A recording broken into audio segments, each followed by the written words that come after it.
Dia dipukuli secara brutal oleh mantan rekan setimnya. Dulu, dia adalah jenius pedang terhebat dari semuanya. Tapi 3 tahun lalu, Ransen dikirim dalam misi yang mustahil. Dia kembali dalam keadaan cacat, kehilangan 1 tangan dan 1 kaki, semua karena kecemburuan rekan setimnya. Sekarang dia dipukuli dan dihina setiap hari. Tapi suatu hari, dia membuka sebuah buku aneh yang ditulis dalam bahasa yang bahkan tidak dia ketahui bisa dia baca. Buku itu mulai bersinar, dan dia pun menghilang. Dia menemukan dirinya di dalam sebuah penjara bawah tanah 10.000 tahun di masa lalu. Di sana, dia mendapatkan sebuah benda legendaris dan kembali ke masa sekarang. Benda itu melepaskan kekuatannya yang tersegel dan menyembuhkan lengan dan kakinya. Dan sekarang, sang master pedang Ransen siap untuk memulai balas dendamnya. Tapi sebelum itu, di pinggiran kota Kushan, sebuah kastil yang sepi berdiri dalam keheningan. Sekelompok pria memasuki aula utama. Salah satu dari mereka mempertanyakan apakah informasinya salah, tetapi mempercayainya karena itu datang dari Tuan Sius. Dia kemudian bertanya apakah hanya dia yang tidak melihat monster iblis, bahkan seekor semut pun tidak. Bawahannya berkomentar bahwa rumor kedatangan Ketua Nagi pasti sudah menyebar. Rekannya setuju bahwa ini masuk akal. Mereka menemukan diri mereka di sebuah aula luas yang kini telah hancur. Salah satu pria bertanya-tanya tempat apa itu karena tidak ada di peta. Yang lain menunjuk ke arah jalan keluar dengan tangga yang mengarah ke atas. Di depan mereka terbentang sebuah tangga di sebuah koridor. Bawahan itu melihat peta dan mengatakan mereka harus naik karena jalan lain tampak menyeramkan. Nagi ingat bahwa geng Ilneon seharusnya mengurus lantai atas. Dia kemudian menunjuk ke arah koridor dan menyatakan bahwa mereka akan pergi ke sana, dan dengan isyarat memerintahkan kelompok itu untuk maju. Tetapi bawahan itu mempertanyakan perintah yang tiba-tiba itu. Nagi bersikeras agar dia pergi. Anak buah itu kemudian mematuhi ketuanya dan berbalik untuk pergi. Di bawah tatapan komandan, dia memasuki koridor yang gelap. Dari sana, dia berbalik dan melaporkan bahwa tidak ada apa-apa di sana. Pria lain juga melapor kepada Nagi bahwa tidak ada apa-apa saat sesosok makhluk muncul di belakangnya. Monster itu menyerang pria itu. Sekawanan serigala muncul dari kegelapan. Makhluk-makhluk itu maju, dan kemudian seluruh kawanan berlari keluar dari koridor. Sebuah penghalang muncul dari tanah menghalangi jalan. Salah satu pria bereaksi terhadap kemunculan makhluk-makhluk itu. Kelompok itu sekarang mendapati diri mereka dikepung oleh serigala di tengah aula. Salah satu dari mereka bertanya apa yang akan mereka lakukan dengan begitu banyak monster iblis. Komandan mencengkeramnya dan melemparkan pertanyaan itu kembali padanya. Dia berteriak bahwa jika mereka ingin hidup, maka mereka harus bertarung. Kemudian dia memerintahkan anak buahnya untuk bergerak dan menghalangi makhluk-makhluk itu. Para monster itu maju dan menyerang sisa kelompok itu. Nagi, pemimpin kelompok itu, menyandarkan dirinya ke dinding dan kemudian membiarkan pedangnya jatuh ke tanah. Salah satu serigala melompat ke arahnya untuk menyerang, tetapi makhluk itu terkena panah di lehernya.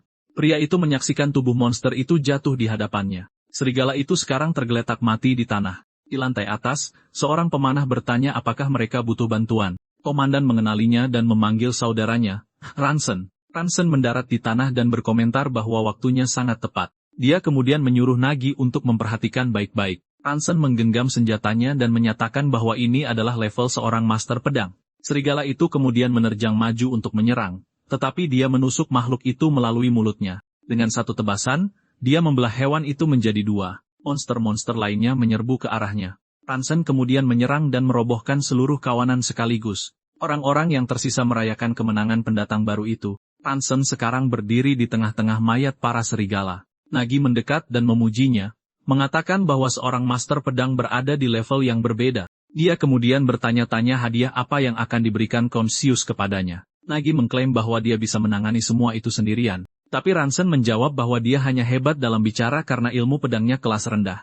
Dia kemudian menasihatinya untuk berlatih lebih giat jika ingin menjadi lebih kuat. Nagi setuju dengan senyum di wajahnya. Dia kemudian menyatakan bahwa dia harus melakukannya. Di reruntuhan Ilneon di kota Kushan, sebuah kamp telah didirikan. Bersan berlari ke arah Ransen dan menanyakan alasan keterlambatannya. Ransen meminta maaf dan mengatakan bahwa terjadi peristiwa tak terduga. Bersan memberitahunya bahwa Konsius ada di sana dan situasinya tidak baik. Ransen kemudian bertanya apa yang terjadi. Dia memberinya gulungan dan mengatakan bahwa Sang Kon telah membawa anak-anak. Ransen membuka gulungan itu untuk membaca pesannya, tetapi isinya membuatnya terkejut. Gulungan itu memerintahkannya untuk membunuh Delcasius sebagai gantinya. Blood Con Delcasius adalah vampir kuat yang memiliki darah sejati. Dia juga master pedang yang menguasai kota Kasio, menjadikannya musuh bebuyutan Seyas. Dan untuk menerima dukungan Seyas, mereka akhirnya melakukan segala macam pekerjaan kotor untuknya. Pangeran Ransen hanya ingin meninggalkan tempat itu bersama anak-anak dan hidup dengan damai.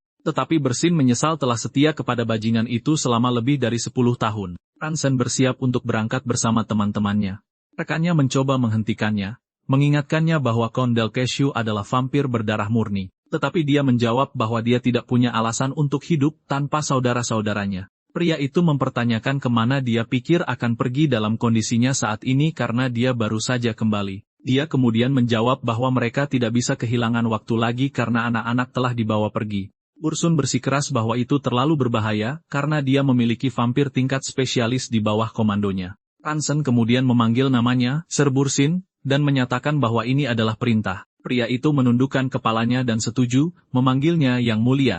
Ransom kemudian memerintahkan Sir Berson untuk tetap di belakang dan menjaga saudara-saudaranya. Dia berjanji bahwa dia pasti akan kembali dengan kemenangan untuk memperbaiki segalanya. Berson menyaksikan saat Ransom dan kelompoknya menjauh. Dia kemudian mengepalkan tinjunya dan memutuskan bahwa kali ini dia tidak bisa mematuhi perintah itu. Pada tahun kontinental 1337, tanggal 11 Maret, kerajaan Van Roa terbakar. Ratu kerajaan Van Roa memerintahkan mereka untuk membawa Ransen dan pergi, mengatakan bahwa dia akan menahan mereka. Tetapi, Bersun, komandan para ksatria menolak, dan menyatakan bahwa dia akan tetap tinggal untuk melindungi ratu. Ratu kemudian memberitahu Ser Bersun bahwa yang harus dia lindungi sekarang adalah garis keturunan kerajaan Van Roa.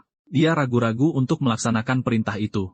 Berlutut di hadapan pangeran kedua, dia memerintahkannya untuk bertahan hidup dengan segala cara. Dia kemudian mengingatkannya bahwa dia juga harus memenuhi tugasnya kepada keluarga kerajaan. Sang pangeran berkata pada ibunya bahwa dia tidak ingin melarikan diri sendirian. Dia kemudian melepas kalungnya dan meletakkannya di lehernya, menyatakan bahwa itu pasti akan membantunya. Dengan satu permintaan terakhir, dia memintanya untuk memulihkan keluarga kerajaan Van Roa. Bersun bersumpah untuk mendedikasikan hidupnya untuk melayani Yang Mulia saat langit terbakar dalam api. Bahkan tidak bisa mati, dia nyaris tidak berhasil melarikan diri hanya dengan membawa pangeran kedua. Dia gagal melindungi mereka saat ibu kota terbakar, dan dia terpaksa melarikan diri tanpa bisa melindungi raja maupun ratu. Dari semua hari itu tepatnya adalah ulang tahun ke-13 Yang Mulia, pangeran kedua. Sang pangeran yang menyaksikan kematian keluarganya menatap langit yang terbakar saat kerajaan Van Roa berakhir. Kerajaan itu, dengan sejarah 500 tahunnya, telah musnah.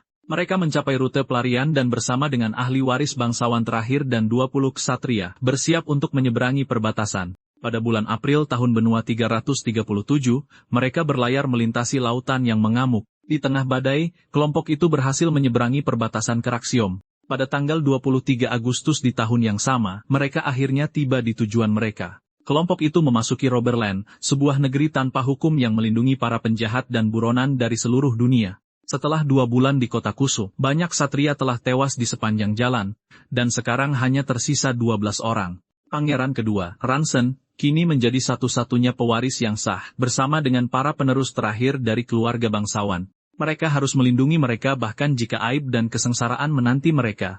Perjalanan mereka membawa mereka ke kastil Count Delcasio di kota Kasu. Melalui sebuah jendela, mereka melihat sebuah aula yang dipenuhi mayat. Bersan menebas jalannya melewati musuh-musuh di dalam kastil. Dia menekan lukanya dan berkata pada dirinya sendiri untuk bertahan sedikit lebih lama. Lalu dia berlari ke tempat Yang Mulia Ransen berada, dan dia berdoa agar dia selamat. Dia akhirnya mencapai sebuah pintu ganda berlumuran darah dan membukanya. Bersan berhenti ketika dia melihat apa yang ada di dalamnya. Aula singgasana hancur dan dipenuhi mayat. Di puncak tangga, Delcasio terbaring tewas di singgasananya, sebilah pedang menancap di dadanya. Bersan melihat sekeliling dan bertanya apa yang terjadi. Setelah mendengar batuk, dia melihat Ransen di tangga dan memanggilnya. Matanya terbelalak melihat pemandangan itu. Sang pangeran terbaring di anak tangga dengan luka parah. Ransen berkata bahwa semuanya sudah berakhir. Bersan bertanya apakah ini benar-benar sudah berakhir. Dia kemudian teringat janji yang dia buat kepada ratu untuk melindungi garis keturunan Van Roa. Dia bertanya-tanya apakah semua keputusasaan dan harapan mereka akan benar-benar berakhir seperti itu.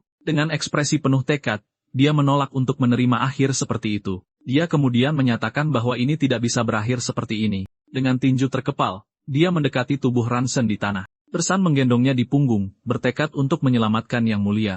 3 tahun kemudian, kehidupan terus berjalan di reruntuhan Ilnion di kota Kusan. 2 anak berlari dan bermain bersama di desa. Seorang pria muda dengan lengan prostetik bekerja di sebuah lokasi konstruksi. Ransen berhenti sejenak ketika Bersan memanggilnya. Pria yang lebih tua itu berjalan ke arahnya. Dari atas tangga, Ransen menyadari kedatangannya. Kaki palsunya tergelincir dari anak tangga dan dia kehilangan keseimbangan. Bersan menopangnya dan bertanya apakah dia baik-baik saja, tetapi Ransen ingin tahu apa yang dikatakan Kon. Dia menjawab bahwa seperti biasa, Kon menyuruhnya menunggu 1 bulan lagi. Ransen berkata mereka bisa bertahan untuk saat ini, dan kemudian mereka akan bertanya lagi bulan depan. Bersan mengingatkannya bahwa dia sudah bilang untuk tidak melakukan hal semacam itu. Tapi Ransen menjawab sambil tersenyum bahwa dia tidak bisa meminta anak-anak untuk melakukannya. Rekannya kemudian berkomentar bahwa anak-anak itu sudah dewasa. Bahkan jika mereka sudah dewasa, Ransen mulai mengatakan sesuatu. Bersan memotongnya dan menebak bahwa dia akan mengatakan bahwa dia akan melindungi mereka. Ransen kemudian mengakhiri dengan mengatakan bahwa dia akan menyesal tidak memiliki eliksir, dan pria itu setuju. Dikenal sebagai ramuan kehidupan, eliksir adalah keajaiban kuno yang ditemukan 200 tahun yang lalu di penjara bawah tanah Ilneon. Dia menyatakan bahwa ini hanyalah cerita lama. Ransen kemudian bertanya apa hubungannya dengan dia, dan Bersan memutuskan untuk tidak mengatakan apa-apa lagi. Pria yang lebih tua itu berasumsi bahwa keajaiban seperti itu tidak akan terjadi lagi. 3 pemuda berlari ke arah mereka memanggil guru. Mereka berteriak agar dia berhati-hati karena ada sesuatu yang jatuh dari langit. Ransen mengangkat lengannya dan menangkap pedang yang jatuh. Dengan senjata di tangan, dia memperingatkan bahwa dia baru saja memperbaiki atap dan tidak akan melakukannya lagi. Dia kemudian mengembalikan pedang itu kepada anak laki-laki itu, dan menasihatinya untuk tidak pernah melepaskannya lagi. Anak laki-laki itu membela diri dengan mengatakan bahwa dia memegangnya dengan erat. Tapi Ransen menjelaskan bahwa ini bukan tentang menggenggam pedang dengan erat. Dia menunjukkan bahwa seseorang harus menopang kedua kaki dan mendistribusikan berat ke seluruh tubuh. Dan kemudian seseorang harus membayangkan lawan di dalam pikiran. Dia mengingat pertarungannya sendiri. Dalam ingatannya, dia terpojok dan terluka. Del Casio melompat ke arahnya untuk serangan terakhir. Count mengayunkan pedangnya dengan serangan yang ganas. Del Casio memberitahunya bahwa semakin banyak yang harus dilindungi, semakin berat pikiran seseorang. Kemudian vampir itu memerintahkannya untuk mati, tetapi Ransen berhasil menahan pukulan itu dengan pedangnya. Dia menyatakan bahwa dia tidak bisa mati, karena dia memiliki sesuatu untuk dilindungi. Del Casio mencengkeramnya dan melancarkan serangan lain. Darah berceceran di wajahnya saat dia membela diri. Dalam ingatannya, dia memberikan pukulan terakhir terhadap Count. Dia menggenggam pedang kayu itu dengan kuat. Bersan dan anak laki-laki itu memperhatikannya saat balok kayu di atas mereka terbelah. Anak laki-laki itu berkomentar bahwa instruktur Ransen merobek boneka kayu itu. Ransen melihat boneka latihan yang sekarang terbelah 2. Dia meminta maaf menjelaskan bahwa dia hanya mencoba untuk menunjukkan serangan itu dan bahwa dia akan memperbaikinya. Anak laki-laki lain berlari ke arahnya memanggil instruktur Ransen. Pemuda itu tiba dan mengumumkan bahwa ada masalah besar. Dia mengatakan bahwa Daisy dan Seklin dalam masalah. Ekspresi Ransen berubah seketika. Di dalam sebuah gedung, dia menyadari ada sesuatu yang salah. Dia berlari menyusuri koridor, menyatakan bahwa ini lebih dari pertengkaran anak-anak karena dia mencium bau darah. Ransen kemudian berteriak memanggil anak-anak. Di sebuah aula, Daisy dan Seklin saling berhadapan dengan pedang. Gadis itu adalah Daisy dari keluarga Ilneon. Anak laki-laki itu adalah Seklin dari keluarga Ilneon. Nagi menyapanya dan berkomentar bahwa sudah lama tidak bertemu, saudara Ransen. Ransen menatapnya dengan serius. Nagi, pengikut Sias, bertanya apa yang menurutnya sedang dia lakukan. Dia kemudian menjelaskan bahwa mereka sedang di tengah-tengah wawancara. Ransen mengulangi kata itu, mempertanyakan wawancara tersebut. Nagi mengatakan bahwa jika mereka menunjukkan potensi, dia berpikir untuk menjadikan mereka garis keturunan langsungnya. Dia kemudian bertanya beraninya dia mencampurkan darahnya dengan darah mereka. Nagi memanggilnya saudara dan mulai mengatakan bahwa bahkan menjadi garis keturunan terendah pun akan lebih baik. Itu akan lebih baik daripada berada di bawah komando seorang pria cacat yang hancur tanpa anggota tubuh. Kemudian sang protagonis bertanya apakah Konsias tahu tentang ini. Nagi berkata bahwa saudaranya benar-benar tidak mengerti situasinya dan bertanya apakah menurutnya orang sibuk peduli dengan masalah sepele. Ransen bertanya apakah dia datang sendiri, bahkan tahu bahwa ini adalah wilayah keluarga mereka. Ia mengonfirmasi bahwa dia tahu dan datang karena rumor bahwa ahli pedang hebat Ransen kehilangan anggota tubuhnya, dan semua itu karena beberapa anak nakal. Ransen mempertanyakan apa yang baru saja dia dengar. Nagi mengejeknya, bertanya apakah dia bisa melindungi mereka dengan tubuh seperti itu. Dia memerintahkannya untuk meninggalkan anak-anak dan pergi diam-diam atau dia akan membunuhnya. Nagi kemudian mengejeknya dan bertanya apakah dia punya kekuatan untuk melakukan itu. Ransen bergegas maju dan menyerangnya dengan pukulan, tapi 2 anak buah Nagi menahan serangannya dengan pedang mereka. Dia kemudian menyatakan bahwa mereka bukan tandingan dan menyuruh mereka untuk tidak meremehkan seorang ahli pedang. Bersuun memperingatkan mereka untuk tidak meremehkan seorang ahli pedang saat Ransen beradu pedang dengan kedua pria itu. Dia kemudian mengencangkan cengkeramannya pada gagang pedangnya. Dengan satu gerakan, dia membuat kedua lawannya terpental. Nagi kemudian memuji Ransen, mengatakan bahwa dia masih sehebat biasanya. Ransen berkomentar bahwa pendatang baru zaman sekarang tidak punya rasa takut.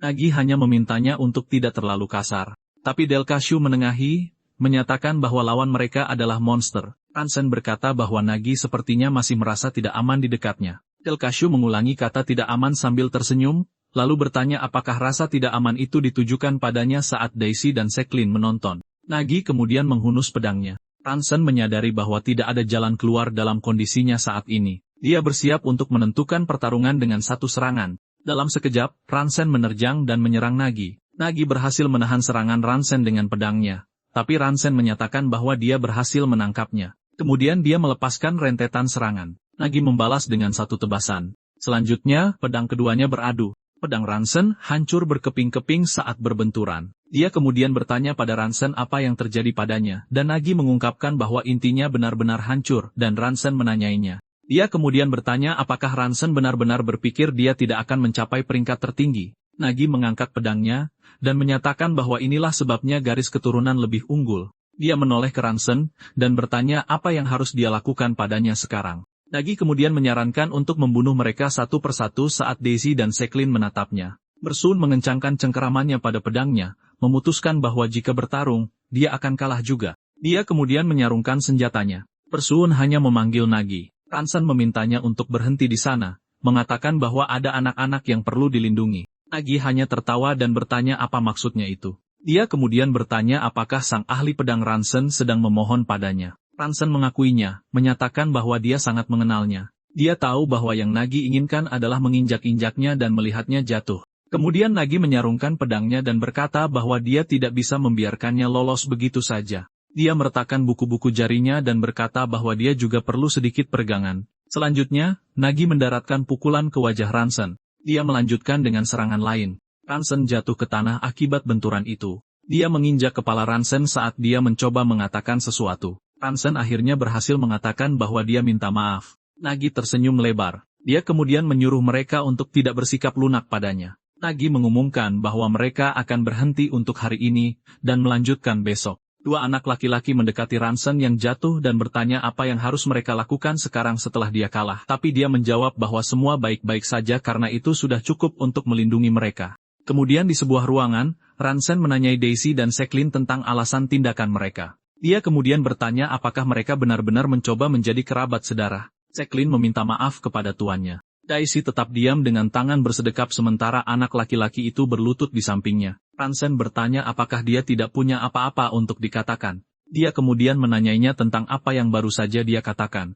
Daisy bertanya mengapa dia tidak bisa melayani di bawah komando Cassius. Dia mengingatkannya bahwa dia sendiri pernah menjadi pelayannya. Dia kemudian bertanya apakah dia sudah lupa. Ransen menjelaskan bahwa karena keinginan serakah Sias untuk menjadi vampir, semua teman dan keluarga mereka mati, dan dia berakhir seperti itu. Dia kemudian bertanya apakah sekarang dia mau merangkak di bawahnya, dan bertanya apakah dia berniat hidup dengan menghisap darah. Daisy berdiri dan membalas, bertanya apa urusannya dengan dia dan apakah dia ayahnya. Dia menyatakan bahwa dia akan mengurus hidupnya sendiri, dan menuntut agar dia berhenti mencampuri urusannya, dan menjalani hidupnya sendiri. Ransen memanggilnya saat dia lari keluar ruangan. Seklin memanggil tuannya dan kemudian berkata bahwa Daisy tidak bermaksud jahat, dan Ransen berkata bahwa dia tahu. Seklin melanjutkan dengan mengatakan bahwa terkadang dibutuhkan keberanian untuk berlutut dalam situasi seperti itu. Dia kemudian memberitahu Ransen bahwa dia pasti sangat kesakitan.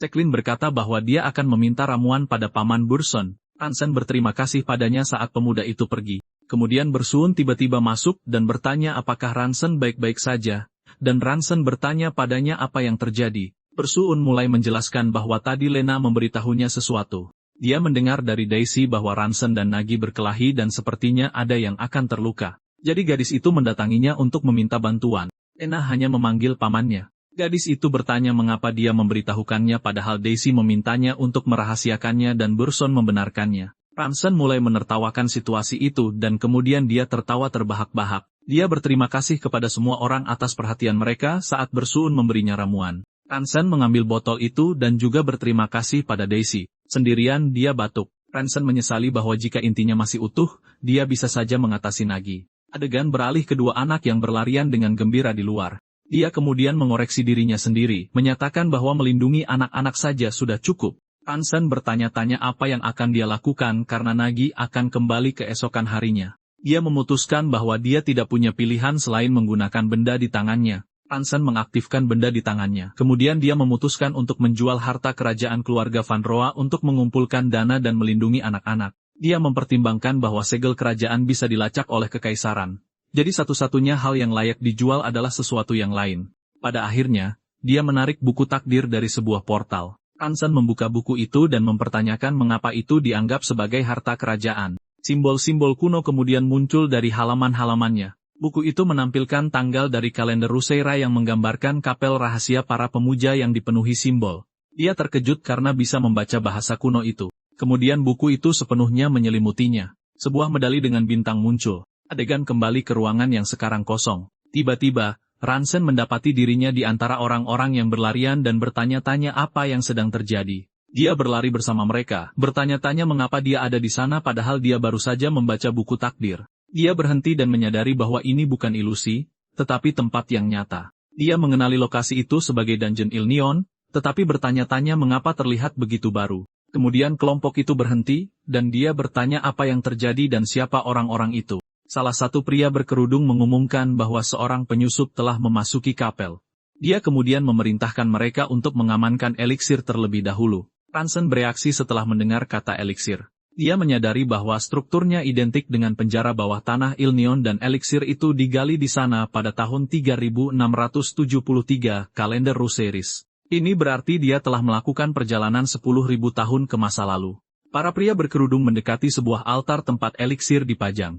Ransen menyaksikan adegan itu dan memastikan bahwa semua itu nyata. Eliksir itu ada di sana, membuktikan bahwa dia benar-benar kembali ke masa lalu. Salah satu pria mengambil sebuah botol kecil dan menyatakan bahwa eliksir itu aman. Ransen memutuskan bahwa jika dia bisa mendapatkan eliksir itu, dia akan bisa memulihkan semua yang telah hilang darinya. Dia kemudian menghitung total 12 orang di sekelilingnya. Dia mengencangkan cengkeramannya pada gagang pedangnya, mempertimbangkan apakah dia harus membunuh mereka semua dan mengambil eliksir itu. Tetapi salah satu pria memerintahkan mereka untuk berpisah menjadi pasangan dan mencari penyusup sebelum mengambil persembahan. Salah satu pria menugaskan tugas, mengirim Celtic dan Krum ke lorong timur dan Seirung dan Totun ke lorong barat. Dia kemudian menugaskan Seiruis dan Ransen ke lorong utara, dan Ransen terkejut karena dia tahu namanya. Dia bertanya-tanya mengapa orang-orang dari masa lalu itu mengenalinya sebagai sekutu. Ransen menyimpulkan bahwa hanya sihir pengubah pikiran yang kuat yang dapat menyebabkan ini dan mempertanyakan apa sebenarnya buku takdir itu.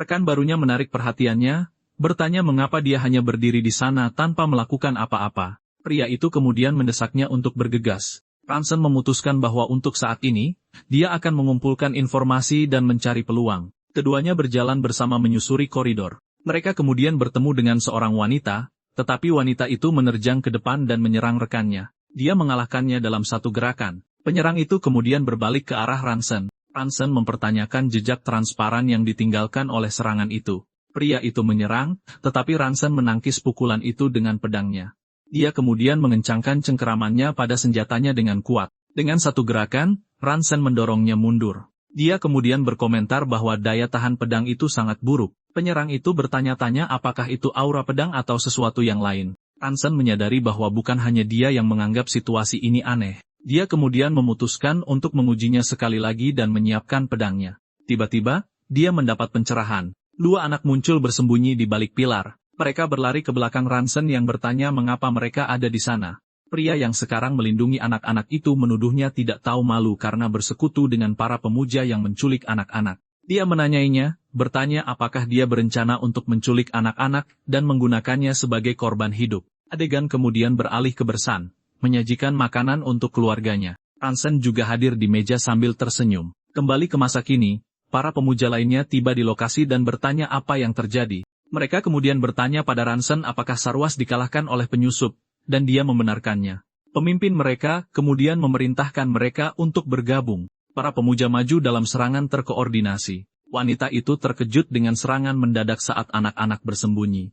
Ransen berbalik padanya dan mengatakan bahwa mereka seharusnya berada di pihak yang sama. Dua pemuja berlari menyusuri koridor ke arah mereka. Salah satu dari mereka menunjuk ke pertarungan dan berteriak bahwa dia menemukan mereka. Dia kemudian bertanya-tanya apakah Ransen disergap dan memerintahkan mereka untuk membantunya. Wanita itu menyilangkan pedangnya dengan pedang Ransen. Ransen hanya mengamati adegan itu. Dia kemudian menyerang salah satu pemuja dari belakang. Ransen menikamnya, dan pemuja itu menuduhnya berkhianat. Ransen kemudian berdiri di atas tubuh pria itu. Dia berterima kasih padanya atas pertunjukan kecil itu, yang membuatnya mudah untuk membunuhnya. Dia menjelaskan bahwa pria itu menyerangnya dengan sembrono, jadi dia hanya membalas untuk menyelamatkan nyawanya sendiri. Ransen kemudian memintanya untuk terus membantunya seperti yang dia lakukan sekarang. Salah satu pemimpin pemuja mendekat, menyatakan bahwa dia tidak bisa membaca pria itu. Dia berhenti di depan mayat-mayat yang jatuh dan bertanya pada Ransen apakah itu sebuah pengkhianatan.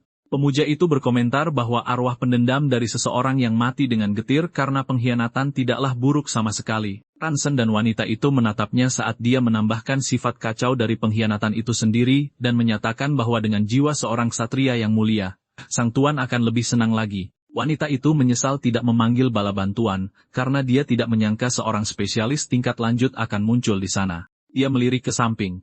Anak-anak itu meringkuk di belakangnya. Dia kemudian mengoreksi dirinya sendiri dengan menyatakan bahwa dia adalah spesialis tingkat menengah. Wanita itu mengakui bahwa dia tidak bisa mengalahkannya sendirian dan mengusulkan untuk menyerang lebih dulu agar Ransen bisa mencari celah. Dia kemudian bergegas maju dan menyerang pemuja itu. Dia menangkis serangan itu dan memukulnya. Wanita itu bersiap untuk serangan balik, tetapi dia berhasil menghindari pedangnya. Pemuja itu tersenyum dan bersiap untuk memberikan pukulan terakhir. Dia hanya menatap ke atas ke arah serangan yang akan datang. Ransen memperhatikan adegan itu dengan saksama. Dia kemudian melangkah maju. Dalam sekejap, Ransen melesat maju dengan kecepatan tinggi. Dia kemudian melancarkan tebasan berputar ke arah pemuja itu. Serangan Ransen ditangkis oleh sebuah artefak, dan wanita itu menyaksikan adegan itu. Dia kemudian bergegas masuk untuk menyerang pemuja itu. Dia tersenyum dan bertanya apakah dia pikir dia akan mati tanpa itu. Kemudian Ransen bertarung melawan para pemuja. Ransen kesulitan menangkis pukulan, tidak mampu memprediksi jalur pedang. Wanita itu memposisikan dirinya untuk menyerang pemuja itu dari belakang. Dia menyerang, tetapi pria itu berbalik dan menangkis serangannya.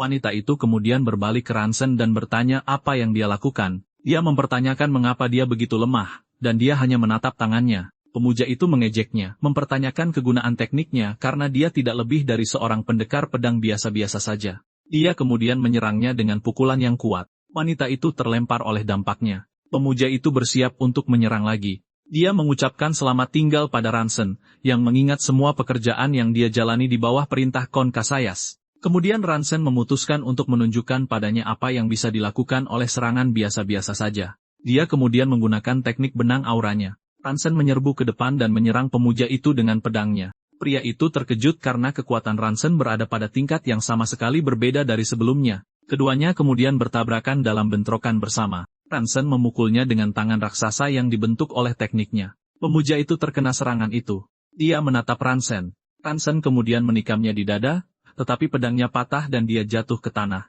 Wanita itu hanya memperhatikannya dari kejauhan, terjatuh. Ransen bangkit dan berdiri di atas tubuh pemuja itu, bertanya apa dia ini. Dia kemudian berlutut dan mulai menggeledah tubuh pria itu. Ransen menemukan sebuah kotak kayu kecil. Dia membukanya dan menemukan eliksir itu, menyatakan bahwa benda itu ada di sana. Ransen bersiap untuk meminum isi botol kecil itu. Wanita itu menanyainya apa yang sedang dia lakukan, lalu tubuh pemuja itu larut menjadi partikel saat wanita itu memanggilnya. Sebuah jam saku emas muncul. Adegan beralih ke reruntuhan kuno di bawah sinar bulan. Daisy berada di luar, bertanya-tanya kemana kakaknya pergi pada jam selarut ini. Dia berbicara dengan Bersen, mengatakan bahwa dia perlu meminta maaf kepada Ransen meskipun sudah larut. Daisy mendekati rumah, bertanya-tanya apakah dia sudah kembali. Matanya terbelalak.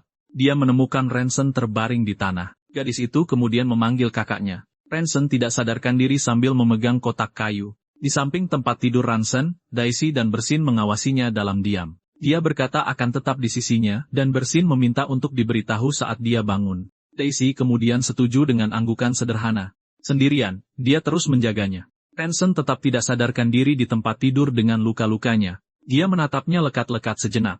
Tiba-tiba, Ransen bergerak di tempat tidur. Dia mengangkat tangan prostetiknya dan menyangkal telah minum sama sekali. Lalu dia tiba-tiba terbangun dengan terengah-engah. Ranson menatap tangannya sendiri, bingung. Lalu dia berbalik dan menyadari kehadiran Daisy. Merasa lega, dia memanggilnya kakak dan bertanya apa yang terjadi, mengapa dia menghilang, dan mengapa dia berlumuran darah. Dia tetap diam, membuatnya bingung karena tidak ada respons. Ranson duduk dan bertanya mengapa dia menatapnya seperti itu, memastikan bahwa dia memanggilnya kakak. Karena malu, dia menyangkal telah mengatakan itu, tetapi Ranson menunjukkan bahwa mata dan pipinya bengkak karena menangis. Sambil tersenyum, Ranson bertanya apakah dia benar-benar khawatir, dan Daisy membenarkannya, bertanya apakah seharusnya dia tidak khawatir. Dia lalu berterima kasih dan menepuk kepalanya, dan Daisy mengeluh bahwa dia bukan anak kecil lagi. Ranson merenung bahwa sudah lama sejak terakhir kali dia bercanda seperti itu dengan Daisy. Tiba-tiba, dia meletakkan tangannya di kepala dan kehilangan keseimbangan. Dia panik dan memanggilnya saat dia condong ke tepi tempat tidur.